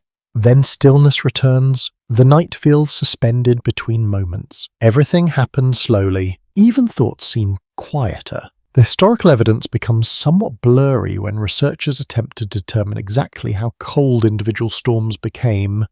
Temperature measurements were not always available, and personal descriptions varied considerably. One person's bitter cold might have been another person's merely uncomfortable evening. Human beings remain wonderfully subjective, especially when discussing weather. You pull the blanket closer around your neck. The movement releases a pocket of trapped warmth.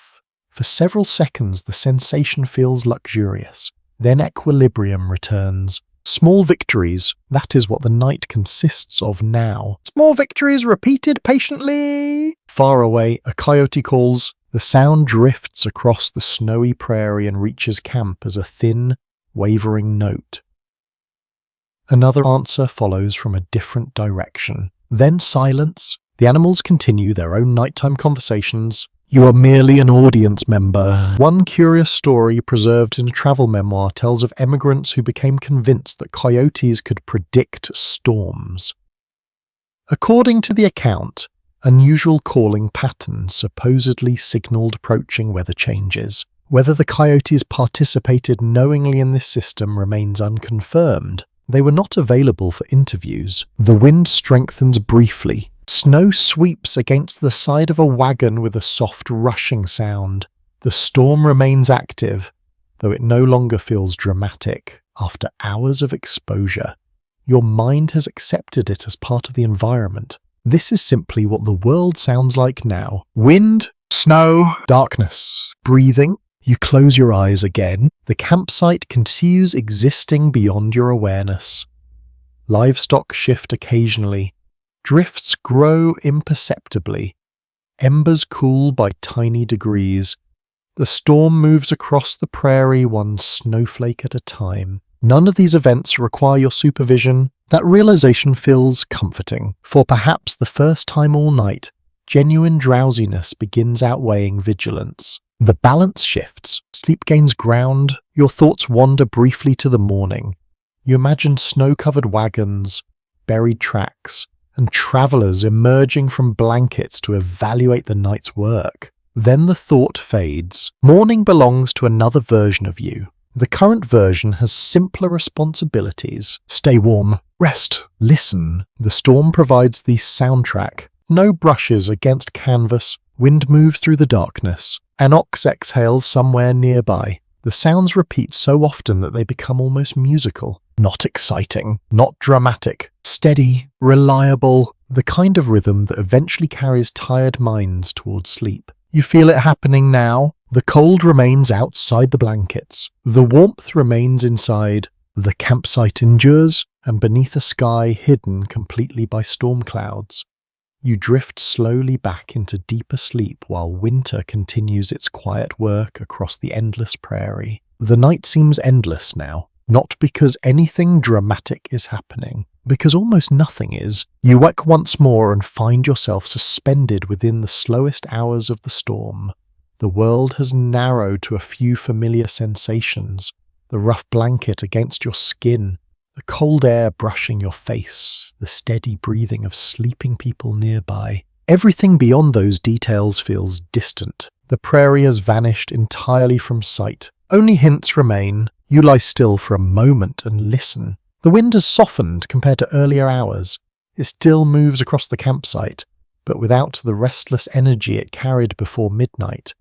The storm now feels mature, settled into itself, confident, patient. The snowfall continues. You can hear it occasionally against canvas and wagon wood. Tiny sounds, barely audible, yet when all other noise fades away, even the smallest sound becomes noticeable.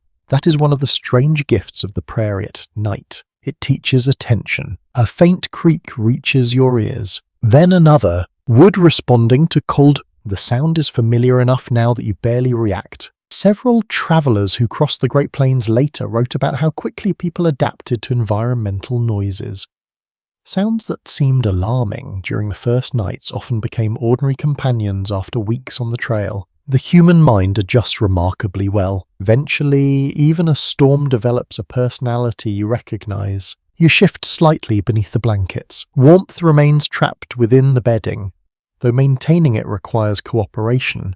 Every exposed hand or uncovered shoulder quickly discovers that winter is still very much awake. The cold waits patiently for opportunities. You prefer not to provide any. A gust brushes against the side of the wagon nearest your sleeping place.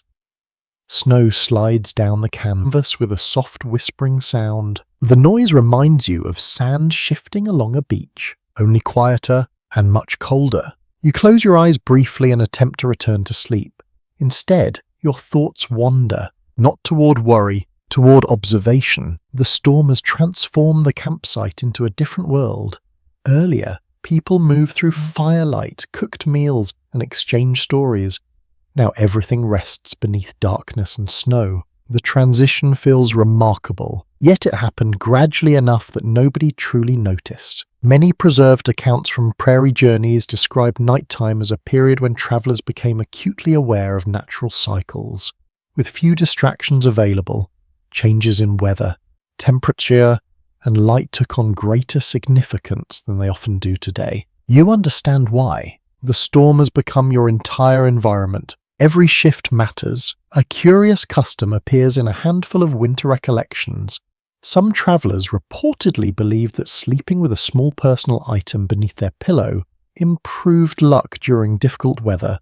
A coin, a family keepsake, or a cherished object might serve the purpose. Whether luck ever noticed remains unknown. Still, the practice speaks to something universal. People like carrying reassurance into uncertain nights. Nearby, an ember collapses within a fire pit. The tiny sound barely registers, yet in the silence it feels distinct. You open your eyes again. The nearest fire is almost gone now. Only faint red points remain beneath a blanket of ash.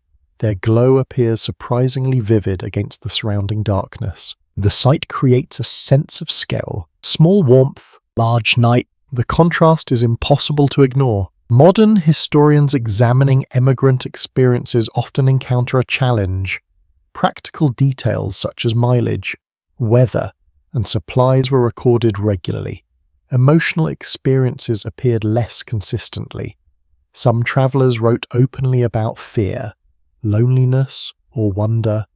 Others focused almost entirely on facts and logistics. The result leaves gaps. We know much about what happened, sometimes less about how it felt, yet moments like this seem easier to imagine. The silence itself tells part of the story. The snowfall grows lighter for a while, not enough to stop, just enough to change its sound. You notice immediately the storm's voice becomes softer, more distant. The adjustment feels almost conversational-ish, as though the weather has lowered its tone out of respect for sleeping travellers. An unreasonable thought. A pleasant one? The prairie encourages those occasionally. You pull the blanket higher and glance toward the pale outline of a nearby wagon.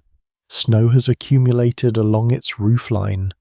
Rounded shapes replace sharp edges.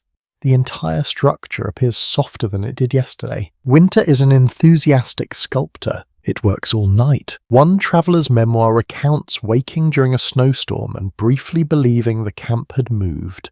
Fresh drifts had altered familiar landmarks so completely that orientation became difficult in the darkness. The story sounds amusing, yet looking around now you understand the confusion. The landscape has changed repeatedly since sunset. Even familiar objects seem unfamiliar. The wind returns for a few moments. Snow brushes across the ground. Canvas rustles, then quiet settles again. The storm appears caught between activity and rest. You sympathize. The hour itself feels suspended between yesterday and tomorrow. This may be the coldest stretch before dawn, or perhaps not. The surviving evidence rarely allows precise conclusions. Few travellers woke at 3 a.m. to perform detailed meteorological studies. Most preferred the revolutionary strategy of remaining beneath their blankets. A decision difficult to criticize. You tuck one hand beneath the blanket and immediately feel warmer. Progress. The campsite remains secure. The animals remain calm. No voices rise in alarm. No urgent footsteps cross the snow. That absence of trouble becomes reassuring. Nothing is happening. Sometimes that is the best possible news. Your breathing slows once more. The sounds of the storm blend together. Snow, wind, occasional creaks, the distant movements of sleeping livestock. The rhythm becomes familiar again. Almost comforting, the prairie remains hidden beyond the darkness.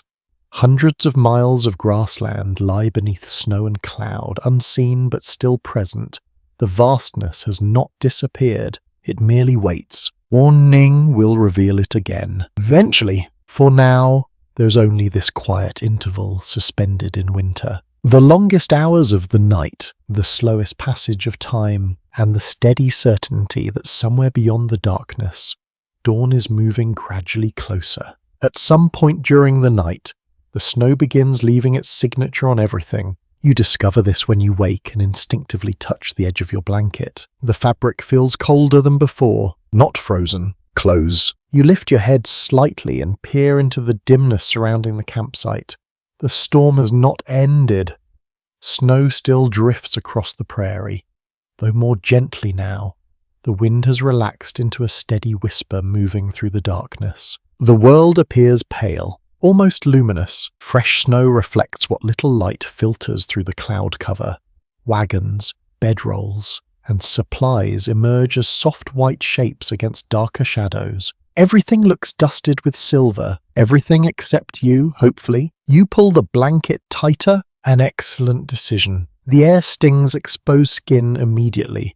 Your nose notices first. Your cheeks quickly join the discussion. Cold has become the dominant fact of existence. Nothing dramatic, just persistent. You exhale and watch a faint cloud drift away. For a moment, the vapor hangs motionless, then disappears. The prairie feels strangely still, not silent. Still, a faint rustle comes from nearby canvas. Snow slides from a wagon roof and lands softly on the ground. The sound barely lasts a second.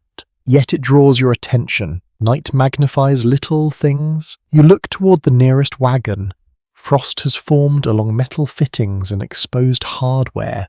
Tiny crystals cling to edges and corners. Even in weak light, they catch the eye. The storm has spent hours decorating the campsite. No permission requested. Across countless winter camps, travelers became familiar with frost appearing in unexpected places.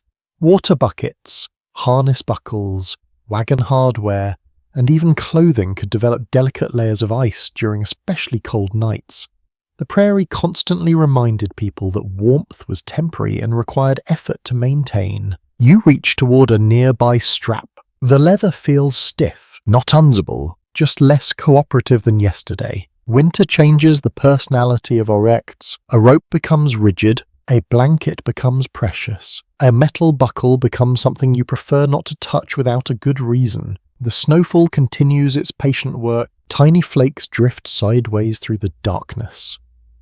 Some settle quietly onto drifts that already cover much of the hill. Others vanish against blankets, wagons, and coats. The accumulation no longer seems dramatic because it has become familiar. Hour after hour produces that effect. Begins feeling ordinary. A faint orange glow remains in one fire pit. The embers are nearly exhausted now. Ash covers most of their surface, though occasional flashes of colour still emerge from beneath. The sight feels oddly comforting. Proof that warmth once existed here. Proof that it can exist again. A story preserved in one emigrant memoir tells of a traveller who woke convinced his blanket had become thinner overnight. Morning revealed a simpler explanation. Frost had formed along the outer layer, creating a stiff, cold shell that felt entirely unfamiliar. The prairie occasionally enjoyed practical jokes. You suspect it still does. The cold encourages strange thought. You shift position carefully. A pocket of warmth survives beneath the blankets. Leaving it entirely would be foolish. Preserving it feels like managing a valuable resource. Which, in a sense, it is. Your movements remain economical, minimal. Experienced somewhere nearby, a horse shakes itself. The sound of loose snow scattering through the darkness follows immediately afterward. Then stillness returns. The animals have become part of the nighttime landscape. Their occasional movements blend naturally into the rhythm of the storm. A breath, a shuffle, a distant snort. Nothing alarming, simply life continuing. The historical record becomes less precise when describing details like frost accumulation inside shelters. Conditions varied enormously. A tightly covered wagon behaved differently from an exposed bedroll. Some accounts describe only minor inconvenience. Others mention waking to find ice coating parts of their surroundings. Both experiences likely occurred. The prairie rarely believed in consistence. You glance upward, the sky remains hidden. Clouds stretch from horizon to horizon. Though the darkness conceals their exact shape, snow falls from somewhere beyond sight, descending through layers of cold air before reaching the camp. The process feels endless, perhaps because, for tonight, it nearly is. A faint breeze brushes against your blanket and carries with it the scent of wood smoke. The smell has weakened as the fires faded, but traces remain. Smoke, wool, snow, leather. Those scents define the night. Future memories will probably preserve them long after individual details fade. That seems to happen often in life. The smell stays. The explanation disappears. You settle back and listen again. The wind no longer dominates the soundscape. Instead, countless smaller noises share the responsibility. Snow touching canvas, frost shifting on wood, animals breathing in darkness. Each sound feels tiny. Together they create atmosphere. One campfire belief suggested that unusually heavy frost signaled clear weather after sunrise. Another insisted the opposite. Frontier wisdom occasionally offered conflicting solutions to the same problem. Everyone seemed to know a forecast. Few agreed on which forecast. The storm remains unimpressed by all of them. You smile faintly beneath the blanket. The smile disappears quickly as cold air reaches your face. Practical priorities return. Warmth first, philosophy second. The night continues passing at its slow, deliberate pace. No dramatic events occur. No sudden changes interrupt the storm. Snow falls, frost grows, travelers sleep. The simplicity feels reassuring. Hours earlier. The arrival of the storm carried uncertainty. Now the storm has become routine. It surrounds the camp completely, yet no longer demands constant attention. The mind adapts. That may be one of humanity's most useful talents. You close your eyes. The rough texture of wool presses gently against your cheek. Beneath the blankets, warmth lingers. Beyond them, winter maintains its quiet hold over the prairie. Snow continues drifting downward. Frost continues gathering on every exposed surface. And somewhere in the darkness, dawn has begun its long journey toward the horizon, though nobody can see it yet. Sleep comes and goes. The storm remains. Somewhere during these late hours, when the night feels deepest and the horizon has ceased to exist, you find yourself awake once more. Not because of discomfort exactly, not because of noise, simply because long winter nights often unfold that way. You drift upward from sleep, hover briefly between dreaming and awareness, and listen. The prairie answers, a soft rush of wind, snow moving across the ground, the occasional shifting of an animal, nothing urgent, nothing alarming, yet enough to remind you that the world continues while you rest. You remain beneath the blankets and stare into the darkness. The campsite appears almost frozen in time. Wagons sit motionless beneath fresh snow. Drifts gather along their sides. Every shape has softened under winter's steady attention. The storm seems less like weather now, more like an environment, a complete world of its own. Nearby, someone murmurs in their sleep. The sound lasts only a moment. Then silence returns. Human voices have become rare tonight. Perhaps that is why they feel so noticeable. You close your eyes again and allow your thoughts to wander. This is often how stories began on the frontier, not with performances, not with planned entertainment, simply with people lying awake during long evenings while weather moved outside. Before radios, movies, or glowing screens, conversation carried much of the burden of passing time. Travelers shared memories, family histories, local legends, and humorous incidents from earlier journeys. A stormy night provided an excellent audience. The darkness encouraged storytelling. The wind supplied atmosphere free of charge. You imagine a camp much like this one, years earlier. Snow falling beyond the firelight. Faces illuminated by flickering flames. Someone beginning a tale they have told dozens of times before. Everyone listening anyway. Good stories rarely suffer from repetition. One old prairie tale claimed that certain storms wandered the plains like living things. They arrived unexpectedly, lingered where they pleased, and departed without explanation. Nobody truly believed such stories in a literal sense. At least most people did not. Yet the image remained popular because storms often behaved unpredictably. The prairie could seem alive, especially at night. A breeze brushes snow against the side of a wagon. The sound resembles fingertips trailing across cloth. You listen carefully. The noise fades, then returns. The storm continues speaking its own language. The surviving diaries from westward migrations reveal that boredom and waiting often occupied far more time than danger. Modern retellings naturally focus on dramatic moments. Yet many nights involved exactly this experience, watching weather, listening to sounds, waiting for morning. History contains more quiet than people expect. You find that thought comforting. The night no longer feels like an obstacle. It feels like a place, a temporary landscape existing between yesterday's travel and tomorrow's work. You shift slightly and feel warmth trapped beneath the blankets. The sensation remains welcome. Every movement must be considered carefully.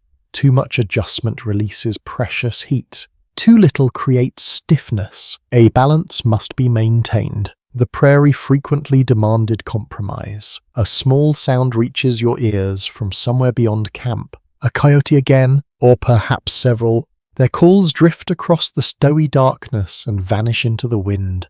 The sound feels distant enough to remain interesting rather than concerning. One traveller writing decades after crossing the plains recalled that coyotes seemed determined to comment on every major weather event.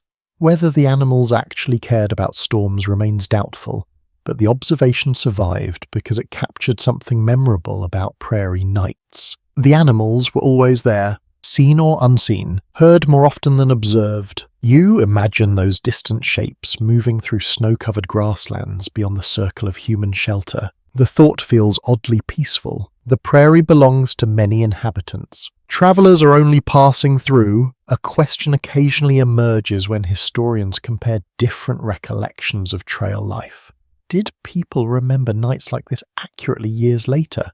Or did memory smooth away the discomfort and preserve only atmosphere? The answer remains elusive. Human memory enjoys editing, yet even if details shifted over time, the emotional truth likely survived. The cold, the darkness, the waiting, those things leave impressions. You listen again, the storm has weakened slightly, not enough to stop, enough to notice. Snow falls with a softer rhythm now, wind arrives less frequently.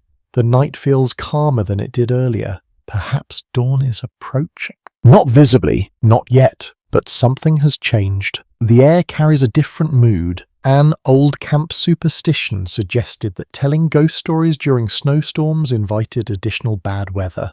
Sensible people dismissed the idea immediately, then often avoided ghost stories anyway, just to be safe. Human beings possess a remarkable ability to distrust superstitions while secretly respecting them. The contradiction seems timeless. You smile to yourself. The prairie remains dark. The campsite remains quiet. The storm remains steady. Yet for the first time in many hours, the night feels finite. Morning no longer seems impossibly distant. You cannot see evidence of its arrival. You simply sense that time has moved forward. Enough hours have passed. Enough snow has fallen. Enough dreams have come and gone. The embers in the nearest fire pit have nearly disappeared now.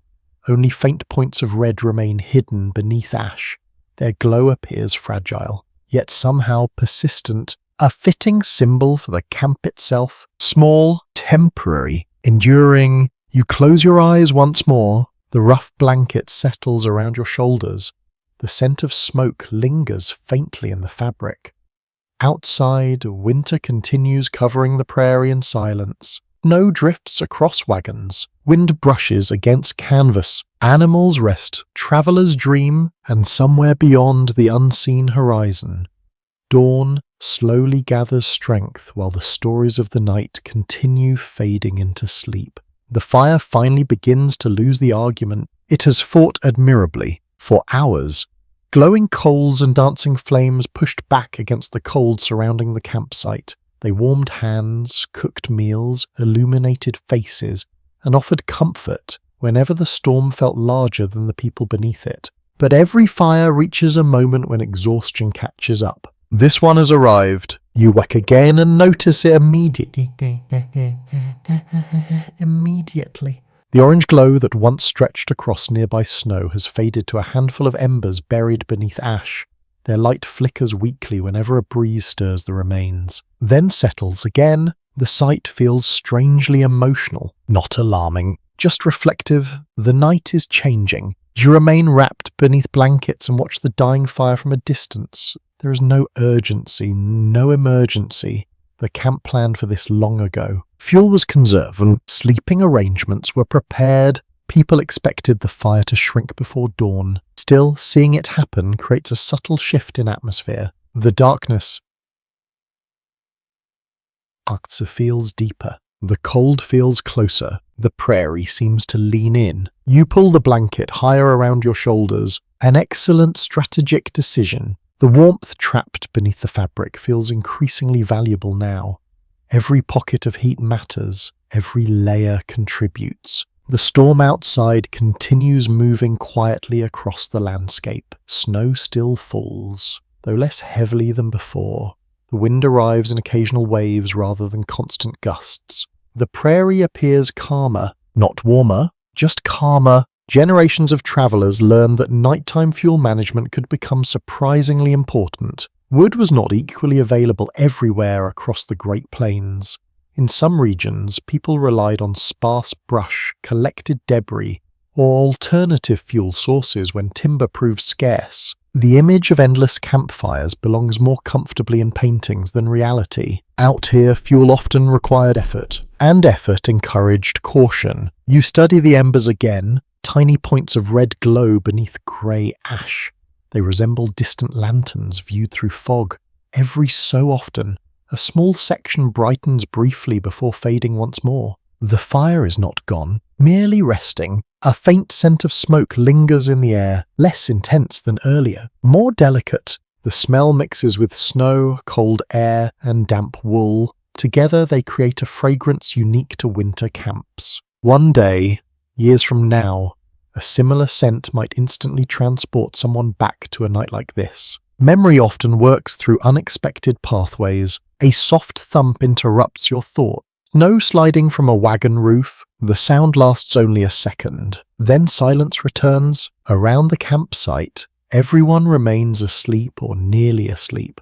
The storm has reduced the world to essentials: warmth, shelter, rest. Everything else can wait. You listen carefully. The quiet possesses texture. No moving against drifts, the occasional breath of wind, the distant shifting of livestock. None of these sounds demand attention. Together they create companionship. A frontier saying preserved in several recollections suggested that a good fire should last until the stars faded. The problem, of course, was that storms frequently hid the stars altogether. The saying survived anyway. People are often reluctant to abandon good advice simply because conditions make it inconvenient. The embers glow again, then dim. You imagine the countless campfires that once burned across these plains. Traders, emigrants, hunters, soldiers, surveyors, families, different journeys, different goals. Yet many shared similar evenings. Snow falling beyond the light, cold pressing against blankets, the slow fading of fire before dawn. Human experiences repeat across generations. This feels like one of them. The historical picture becomes less certain when examining exactly how people balance sleep against tending fires. Some accounts describe maintaining watches during severe weather. Others suggest travelers often relied on bedding and shelter rather than continuous fire maintenance. Conditions varied enormously. A sheltered wagon differed from an exposed camp. A large party differed from a small one. The prairie rarely offered universal rules. You shift slightly and feel the ground beneath your bedding. Firm, cold, familiar. The sensation no longer surprises you. Your body has spent the entire night adapting. That adaptation feels almost invisible while it happens. Only later does it become noticeable. The storm continues easing, not ending. Easing, the distinction matters. Snow still drifts downward through the darkness. The wind still moves across the plains. Winter remains fully present. Yet something has changed. The weather feels less aggressive than before, more settled, as though the storm itself has grown tired. One traveller later recalled that the quietest moments of a snowstorm often arrived just before dawn. Whether this observation reflected actual weather patterns or selective memory remains difficult to know. Yet the image persists because it feels believable. Tonight certainly seems quieter. The prairie almost appears to be sleeping. You glance toward the nearest wagon. Snow rounds every edge. Sharp lines have disappeared beneath smooth white curves. Even familiar objects look transformed. Winter edits landscapes without asking permission, and usually improves the lighting. A brief breeze crosses the camp. The embers respond instantly. Orange light brightens beneath the ash. For a few seconds, the fire seems ready to recover. Then the glow softens once more. The effort ends. Its work is finished. You feel unexpectedly grateful, not for the fire itself, for what it represented. A center, a gathering place, a reminder that warmth existed in the middle of a frozen landscape. Now the responsibility belongs to blankets, shelter, and the approaching dawn. Fortunately, dawn is no longer an abstract idea. You cannot see it. You cannot measure it. Yet you sense its approach. The night feels older now. The hours feel spent. Somewhere beyond the clouds, morning is drawing nearer. You close your eyes. The wool blanket rests comfortably against your cheek. The scent of smoke remains trapped in its fibers. Outside, snow continues settling across the prairie in soft silence. The embers fade The storm relaxes, the campsite sleeps, and the longest stretch of darkness slowly begins yielding to whatever waits beyond the horizon. Something changes in the darkness. You notice it before you understand it. For hours, the night has felt fixed in place. Snow fell, wind drifted across the prairie. Blankets trapped precious warmth while the camp slept beneath an endless ceiling of cloud. Now the atmosphere feels different, subtly, almost imperceptibly. You open your eyes and listen. The storm remains, yet its voice has softened. The wind no longer circles the wagons with the same restless energy. Snow still drifts through the air, but the steady whisper that filled the night has become quieter. The prairie seems to be holding its breath. You remain still beneath the blankets. Warmth surrounds you in a small protected pocket. Beyond the edge of the wool lies a different world. Cold air waits patiently outside your shelter, unchanged and entirely confident. No sensible person rushes toward it. Not voluntarily. A faint glow appears somewhere in the darkness. At first you think it might be an ember. Then you realize the fire has long since faded.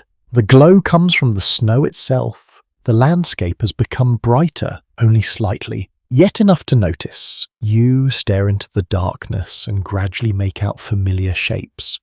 A wagon roof, a drift piled against a wheel, the rounded outline of supplies buried beneath fresh accumulation. Nothing stands sharply defined. Everything exists as suggestion, but the change is real. Morning is approaching, not sunrise, not even dawn. Simply the earliest hint that night has begun surrendering territory. You listen again. A horse moves nearby and shakes snow from its back. The sound scatters softly across the still air. Moments later, an ox exhales, releasing a cloud of vapor invisible in the darkness. The animals seem aware of the coming day, or perhaps they simply slept better than the humans. Either explanation remains plausible. Across the plains, countless travelers learn to recognize these subtle transitions long before sunlight reached the horizon.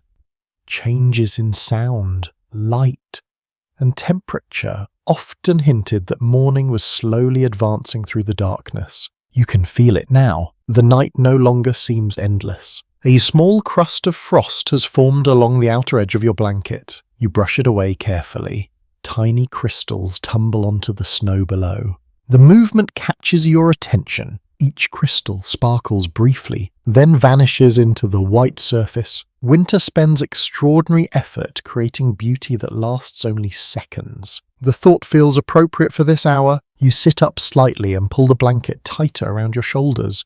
The cold reaches immediately toward the newly exposed space. Quick, efficient, professional. The weather has clearly practiced this routine before. You retreat beneath the blanket once more, a wise tactical withdrawal. Somewhere beyond the camp, hidden in darkness and snow, a coyote calls. The sound arrives thin and distant, not lonely, not frightening, merely part of the landscape. The call fades quickly, then silence returns, or something close to silence. The prairie never becomes completely quiet. There is always movement, always air, always the faint shifting of the world. One traveller later described these hours as the grey edge of morning, even when no grey could actually be seen. The phrase survived because it captured a feeling rather than a colour, a sense that darkness was becoming less certain of itself. That description feels accurate. The night is losing confidence. You glance toward the eastern horizon. Nothing visible separates it from the rest of the sky. Clouds hide everything. Still, your instincts insist that change is coming. The storm seems to agree. Snow continues falling, but more lazily than before. The flakes drift downward rather than rushing sideways. Drifts remain undisturbed for longer periods. The entire prairie appears calmer, as though exhausted by its own weather. A memory surfaces from earlier in the evening. The bright fire, the smell of stew, the sound of conversations crossing the campsite. Those moments feel surprisingly distant now, almost like events from another day. Yet only hours have passed. Time behaves strangely during storms, especially during long winter nights. A favourite bit of camp wisdom once claimed that if you could smell coffee before sunrise, someone nearby had either the tremendous optimism or terrible judgment regarding sleep.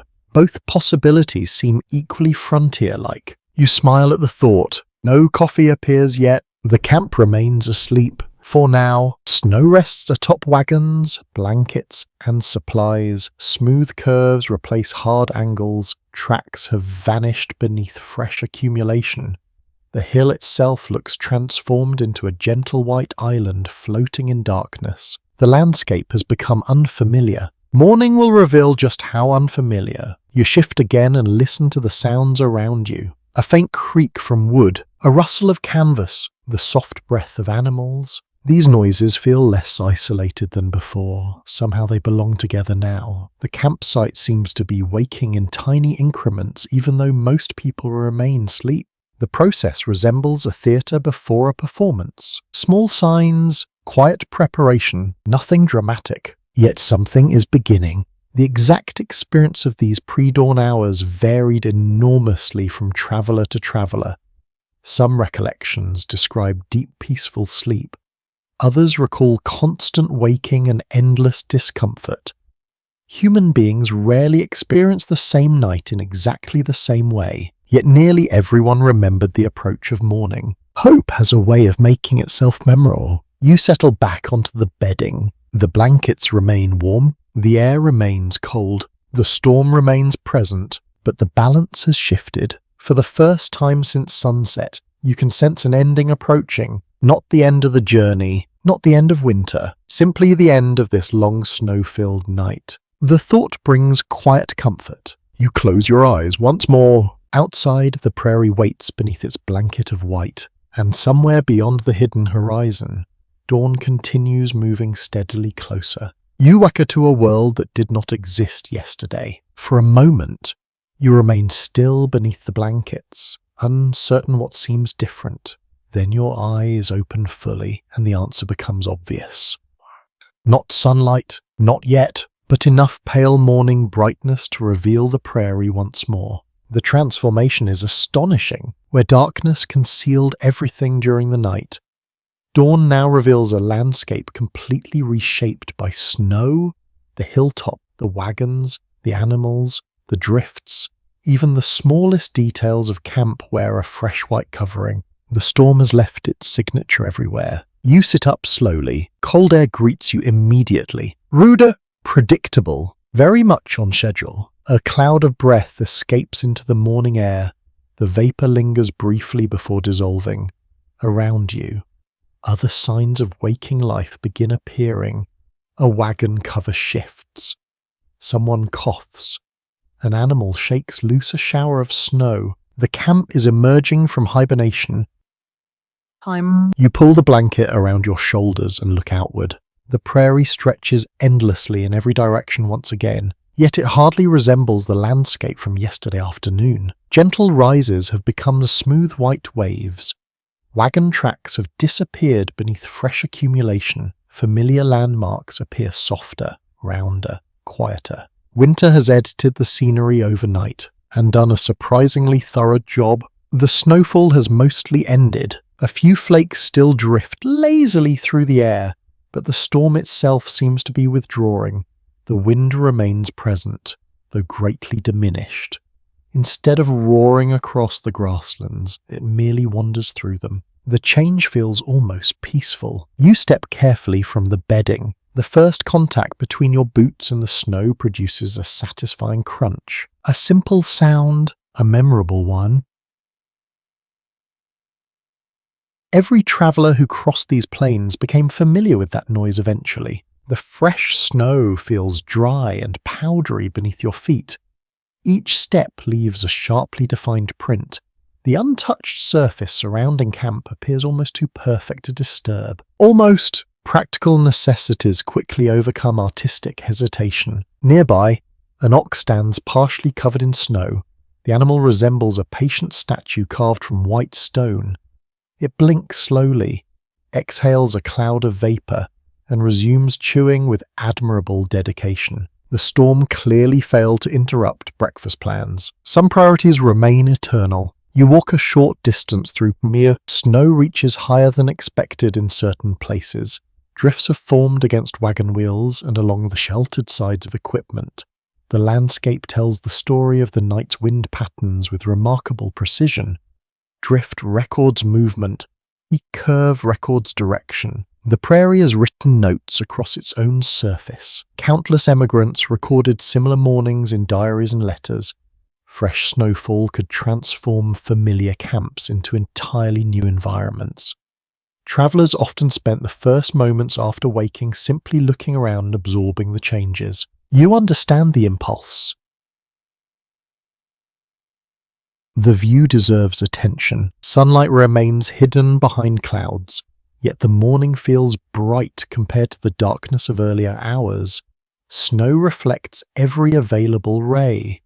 The result is a soft illumination that seems to rise from the ground itself. The world glows quietly. A wagon door opens nearby. Someone emerges wrapped in blankets and immediately retreats halfway back inside after encountering the cold. An understandable negotiation. The weather makes a compelling argument. Eventually the traveller commits to the outdoors and begins brushing snow from the wagon. Duty wins, though perhaps not enthusiastically. The scent of wood smoke appears unexpectedly, faint at first, then stronger. Somebody has revived a fire. The smell spreads across camp and immediately improves morale. Few aromas possess greater persuasive power on a winter morning. Especially after a night outdoors, you follow the scent and discover a small flame growing beneath careful attention. Dry fuel crackles softly.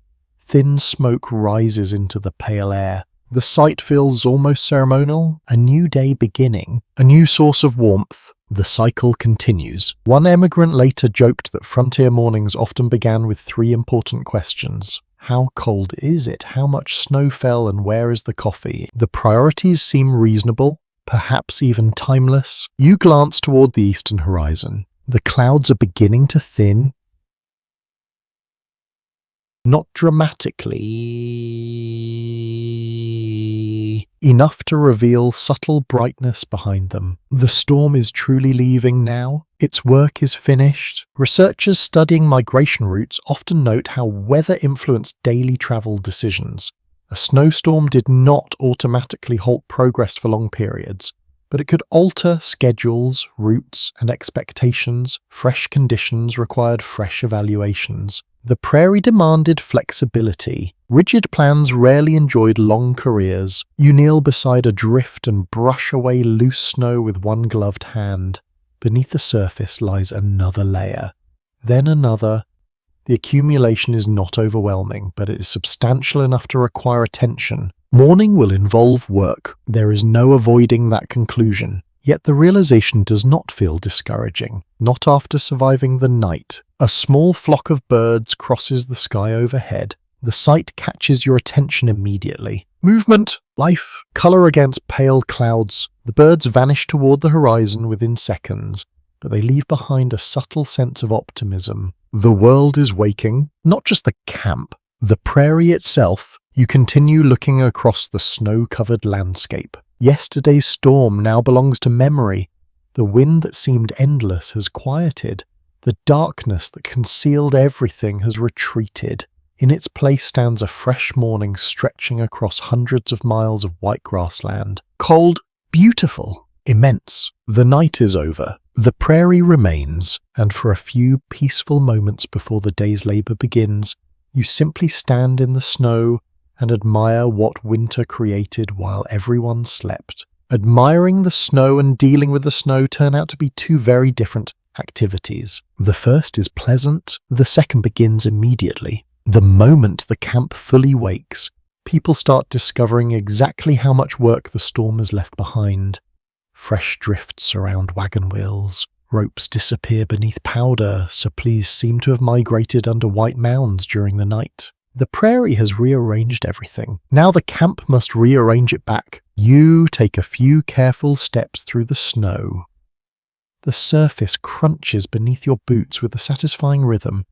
Each footprint leaves a deep impression, dark earth hidden somewhere beneath layers of white. The air feels remarkably clean. Cold enough to sting, clean enough to notice. Every breath carries the sharp freshness that follows a winter storm. Nearby, someone laughs. The sound catches your attention because laughter has been surprisingly scarce during the night. You look over and discover the reason. A traveller attempting to pull a buried bucket from the snow has accidentally uncovered only half of it. The remaining portion remains stubbornly frozen in place. The bucket appears determined to spend the winter exactly where it is. Negotiations continue. The scene feels wonderfully human. For all the hardships associated with frontier travel, mornings frequently contained moments of ordinary comedy. People slipped, misplaced equipment, underestimated weather, and occasionally found themselves arguing with inanimate objects. The objects rarely apologized. You'll begin helping clear snow from around a wagon wheel. The task is simple enough. Scoop, push, repeat. The snow feels lighter than expected. Dry, powdery, easy to move in small amounts, less cooperative in large amounts. Several minutes later, a neat pile has appeared beside the wheel. Progress becomes visible. The wagon emerges gradually from its white surroundings. A little effort at a time, the approach seems familiar. Most frontier challenges work that way. The smell of smoke drifts through camp again, stronger now. Several fires burn steadily. Thin columns of smoke rise into the pale morning sky. The scent mixes with cold air and creates an aroma that immediately suggests breakfast. And hope. Mostly breakfast. A traveller carrying firewood crosses the campsite ahead of you. Snow squeaks beneath each step. The sound is surprisingly distinctive. Sharp, dry, rhythmic. Certain winter conditions produce exactly that noise. A person who has heard it often never quite forgets it. The clouds continue breaking apart overhead. Patches of pale blue begin appearing between them. Sunlight reaches the prairie in scattered beams, illuminating sections of snow while leaving others in shadow. The landscape becomes a patchwork of brightness. Beautiful, temporary. A forgotten camp saying claimed that snow always looked deepest from a distance and heaviest when it needed moving. The observation lacks scientific precision. It possesses considerable emotional accuracy. You discover this while clearing another drift. The snow has apparently multiplied. At least that is your working theory. Not everyone agrees. The animals receive attention next. Snow must be brushed from backs and harnesses. Water supplies need checking. Feed must be distributed where necessary. The routines continue. Storm or no storm. Life on the plains depended heavily upon livestock. Oxen, horses, and mules represented transportation, labor, investment, and survival all at once. Taking care of them was rarely optional. The animals seem to understand this arrangement perfectly. They wait. Humans work. Everyone fulfills their role. You pause briefly and look across the hill. The transformation remains remarkable. Yesterday's campsite exists only in memory now. Fresh snow has erased most evidence of it. The ground appears untouched except for the new tracks created this morning. The prairie excels at beginning again. One traveller recalled waking after a snowstorm and becoming temporarily disoriented because a familiar wagon position seemed different beneath the drifts. Whether the memory grew slightly more dramatic with age is impossible to know. The confusion itself feels believable. The landscape changes quickly here. You brush snow from a crate and uncover a familiar surface beneath. Another task completed, another piece of camp restored. The work possesses a satisfying rhythm, nothing glamorous, nothing particularly exciting. Yet every small accomplishment improves the morning. Coffee appears eventually. The timing feels miraculous. Steam rises from metal cups. Warmth spreads through cold hands. Conversations become noticeably more optimistic within minutes. Researchers may someday uncover deeper explanations. For now, coffee receives most of the credit. The first sip feels wonderful. Hot! You stand near a fire and watch sunlight strengthen across the plains. The clouds continue retreating, shadows sharpen. Details emerge that remained hidden earlier. The storm's departure reveals its accomplishments more clearly. Drifts line the hill, Snow crowns the wagons. The grasslands stretch outward beneath a brilliant white covering. The scene feels larger in daylight. The prairie always does. A question occasionally appears in discussions of frontier travel. How quickly did people recover emotionally from difficult weather? The surviving letters suggest an interesting answer.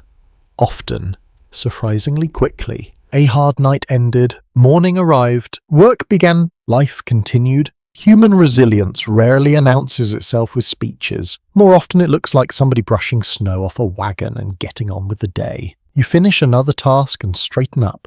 Your back complains mildly. Your gloves are damp. Your breath still forms clouds in the air. Yet the camp feels alive now. Active, purposeful. The storm belongs to the past. Its consequences remain, certainly, but its authority has ended. All around you, travelers move through the snow with renewed energy. Fires burn, animals feed, equipment emerges from drifts. The sounds of work replace the sounds of weather. The prairie shines beneath growing sunlight. The journey is not finished, not even close, yet the hardest part of this particular night is over. And step by step, shovel by shovel, footprint by footprint, the camp begins preparing itself to move forward once again. The camp begins moving again, slowly at first. Nothing on the prairie happens particularly quickly after a snowstorm. People emerge from wagons and bedrolls carrying blankets, tools, and steaming cups. Animals are harnessed. Equipment is checked. Loose items are recovered from places where the wind thoughtfully relocated them during the night. The morning has settled into a steady rhythm of work. You stand for a moment beside the wagon and look across the snowy grasslands. Yesterday, the approaching storm dominated every thought. Last night, it filled the entire world. Now it has become a memory. The transition feels surprisingly fast. Perhaps that is one of the quiet lessons of prairie travel. Weather arrives, weather departs, life continues. The sunlight grows stronger as the morning advances.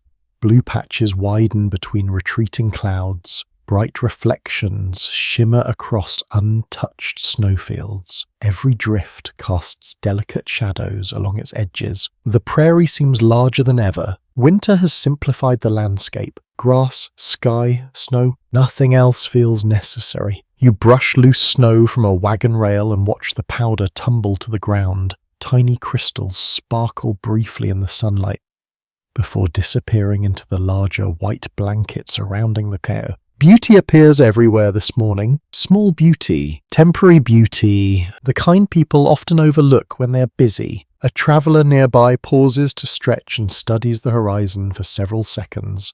Nobody says anything. No explanation is required. The view speaks for itself. The storm may have been inconvenient. The morning is magnificent. A horse snorts and shakes its head. Snow scatters in every direction. The animal appears ready to resume the journey, or perhaps simply eager to leave the weather discussion behind. Either motivation feels reasonable. You begin helping prepare the wagon for departure.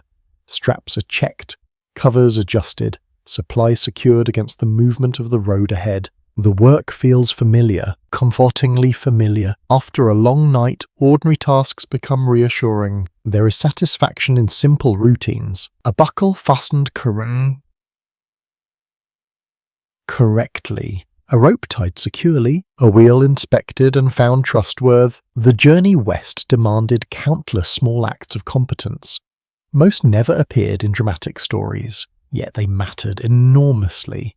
A successful crossing often depended less on heroics and more on hundreds of practical decisions repeated day after day. The prairie rewarded consistence. You notice tracks crossing the snow beyond camp. Animal tracks, small ones,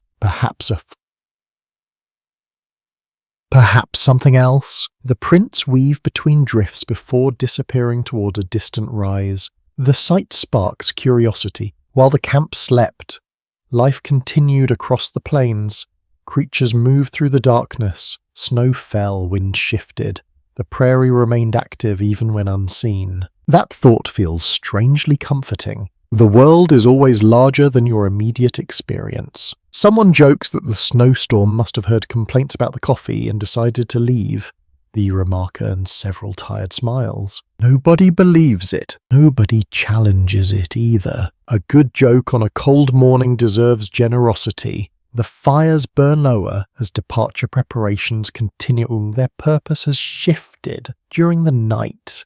They provided survival and comfort. Now they simply help ease the transition into another day of travel. The smell of smoke lingers in the air. You suspect it will remain in clothing for quite some time. Some scents become companions on long journeys. A breeze crosses the prairie, not the harsh wind from last night. A gentler movement, almost friendly. The snow surface ripples slightly where loose powder remains exposed. The weather seems transformed, the same landscape, a completely different mood. You pause again and look back toward the campsite. In a few hours, very little evidence will remain. Tracks will fade. Snow may drift across disturbed areas. Future travelers might cross this hill without realizing a camp once stood here. That realization carries an unexpected lesson. Many nights like this have been forgotten. Many more were never recorded at all. Yet they still happened. People slept beneath storms. People woke beneath clear skies. Clear skies. People endured difficult weather and continued onward. The memory of those ordinary victories deserves attention. Perhaps that is why mornings like this linger in the imagination. Not because they were dramatic, because they were human. The final supplies are loaded. The animals are ready. Voices carry across the camp as people exchange brief instructions and observations. The journey is preparing to resume. You place a hand on the wagon for a moment. The wood feels cold beneath your glove. Solid, reliable. The wagon survived the night. So did you. That simple fact feels worth appreciating. The prairie stretches ahead beneath its blanket of snow. Somewhere beyond the horizon lie more campsites, more weather, more long evenings beneath open skies. No traveller crossing these grasslands could predict every challenge waiting ahead. Few would have tried. The plains taught flexibility rather than certainty. They taught patience. They taught humility. And occasionally they taught the value of an excellent blanket. The sun climbs higher. The snow shines brilliantly. The camp grows louder as departure approaches. A sense of motion returns, not actual movement yet. The promise of movement. The feeling that the world is beginning again. You take one last look across the white prairie. The storm has passed. The lesson remains. And as the wagons prepare to roll forward, you carry that lesson with you into the bright winter morning. The wagons finally begin moving, not with dramatic fanfare, not with triumphant music, simply with the familiar sounds that have accompanied the journey all along. Wood creaks, harnesses tighten, boots crunch through snow. Snow. Animals lean forward into their work. The camp that occupied this hill throughout the night slowly comes apart and returns to motion. You walk beside the wagon for a while, leaving fresh tracks across the snowy prairie. The air remains cold, but the sunlight has strengthened considerably. Bright reflections shimmer from every drift and rise. The storm feels distant already, remarkably distant only a few hours ago. Darkness and falling snow seem to fill the entire world. Now the sky is opening above you. Blue patches spread wider across the horizon. The wind has relaxed into a light breeze that carries neither threat nor urgency. The prairie appears calm, endless, beautiful. You glance back once toward the hill where the camp stood. From this distance, the sight blends into the surrounding landscape. Snow softens every sign of occupation. The prairie is reclaiming its appearance. Quietly, without ceremony, the sight encourages reflection. A single night rarely changes history. Most nights disappear completely, yet they shape the people who experience them. The memory of cold air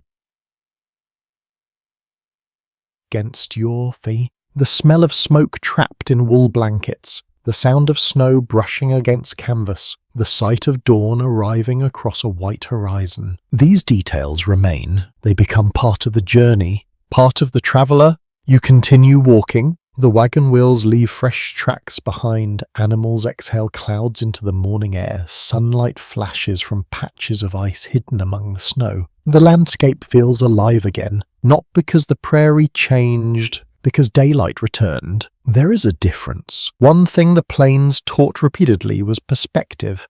During a storm, the world could feel reduced to a few yards of visibility, a bedroll, a fire, and a blanket. Afterward, the horizon returned and reminded you how small that temporary world had been. Both experiences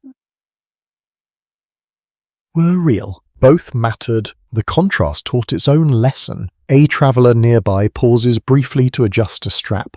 Another checks at a wheel. Someone else points toward a distant line of darker grass visible beyond the snow. Ordinary tasks. The journey continues through them. The grand moments often receive attention in stories.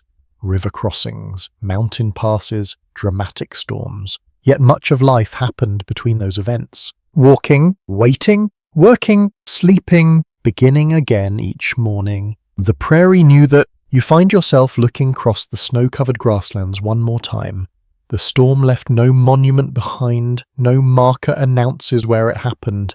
The wind will eventually erase many of the traces visible today. Yet the experience remains. The night existed. People endured it. The memory travels onward even after the snow disappears. A small flock of birds passes overhead. Their shadows slide briefly across the snow, then vanish. The moment lasts only seconds. Still, it feels meaningful. Perhaps because the entire journey is built from moments exactly like that. Brief, ordinary, memorable. Someone remarks that tonight's camp will probably seem much warmer after last night. Several people agree immediately. Experience has a way of adjusting expectations. The observation earns quiet laughter. Then attention returns to the road ahead. The sun climbs higher. Snow begins softening.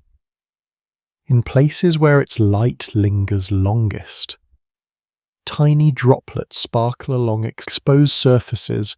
The storm's work has already begun fading. Nothing lasts forever. Not storms, not campsites, not even journeys. Yet while they exist, they leave impressions. You continue forward beside the wagon. The wheels roll steadily. The prairie stretches endlessly ahead. And as the distance from last night's camp increases, the memory becomes gentler. Less about discomfort, more about atmosphere, more about endurance, more about the strange beauty of sleeping beneath a snowstorm in the middle of an enormous continent. The lesson feels simple now. People often imagine survival as something dramatic. Sometimes it is. More often, it looks like preparation, patience, a warm blanket, a sheltered place to rest, a willingness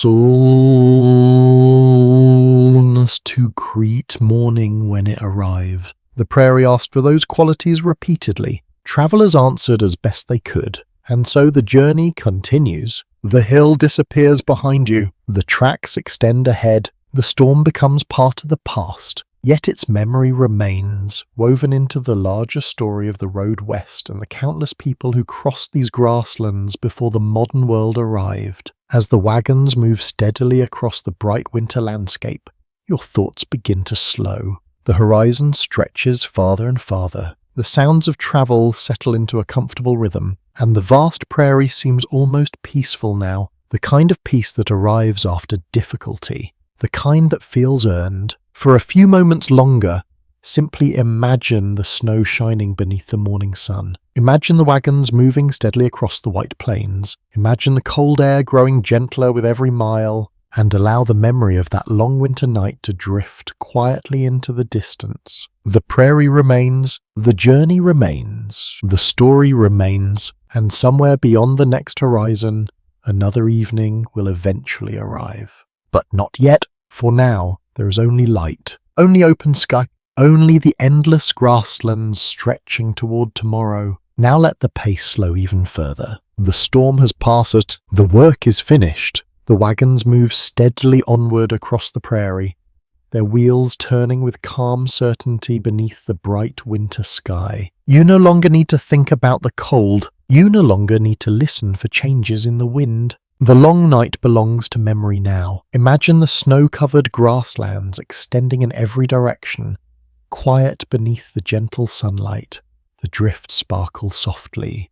The distant horizon glows with pale gold and silver light. The air feels clean, the world feels still. Even the sounds of travel seem distant and comforting. A creaking wheel, a soft hoof step, the faint rustle of winter grass beneath melting snow. Nothing demands your attention. Nothing requires effort. The prairie simply unfolds before you. Mile after mile, hill after hill, sky above, earth below. You carry with you the warmth of the blankets, the glow of the campfire, and the quiet knowledge that the night was survived. Many travelers experienced mornings like this. Many watched storms fade behind them while the road stretched ahead. Their journeys continued. And now this one does too. Allow the snowy landscape to drift slowly across your imagination. Let the bright horizon soften. Let the details grow gentler. The wagons become smaller in the distance. The sounds become quieter.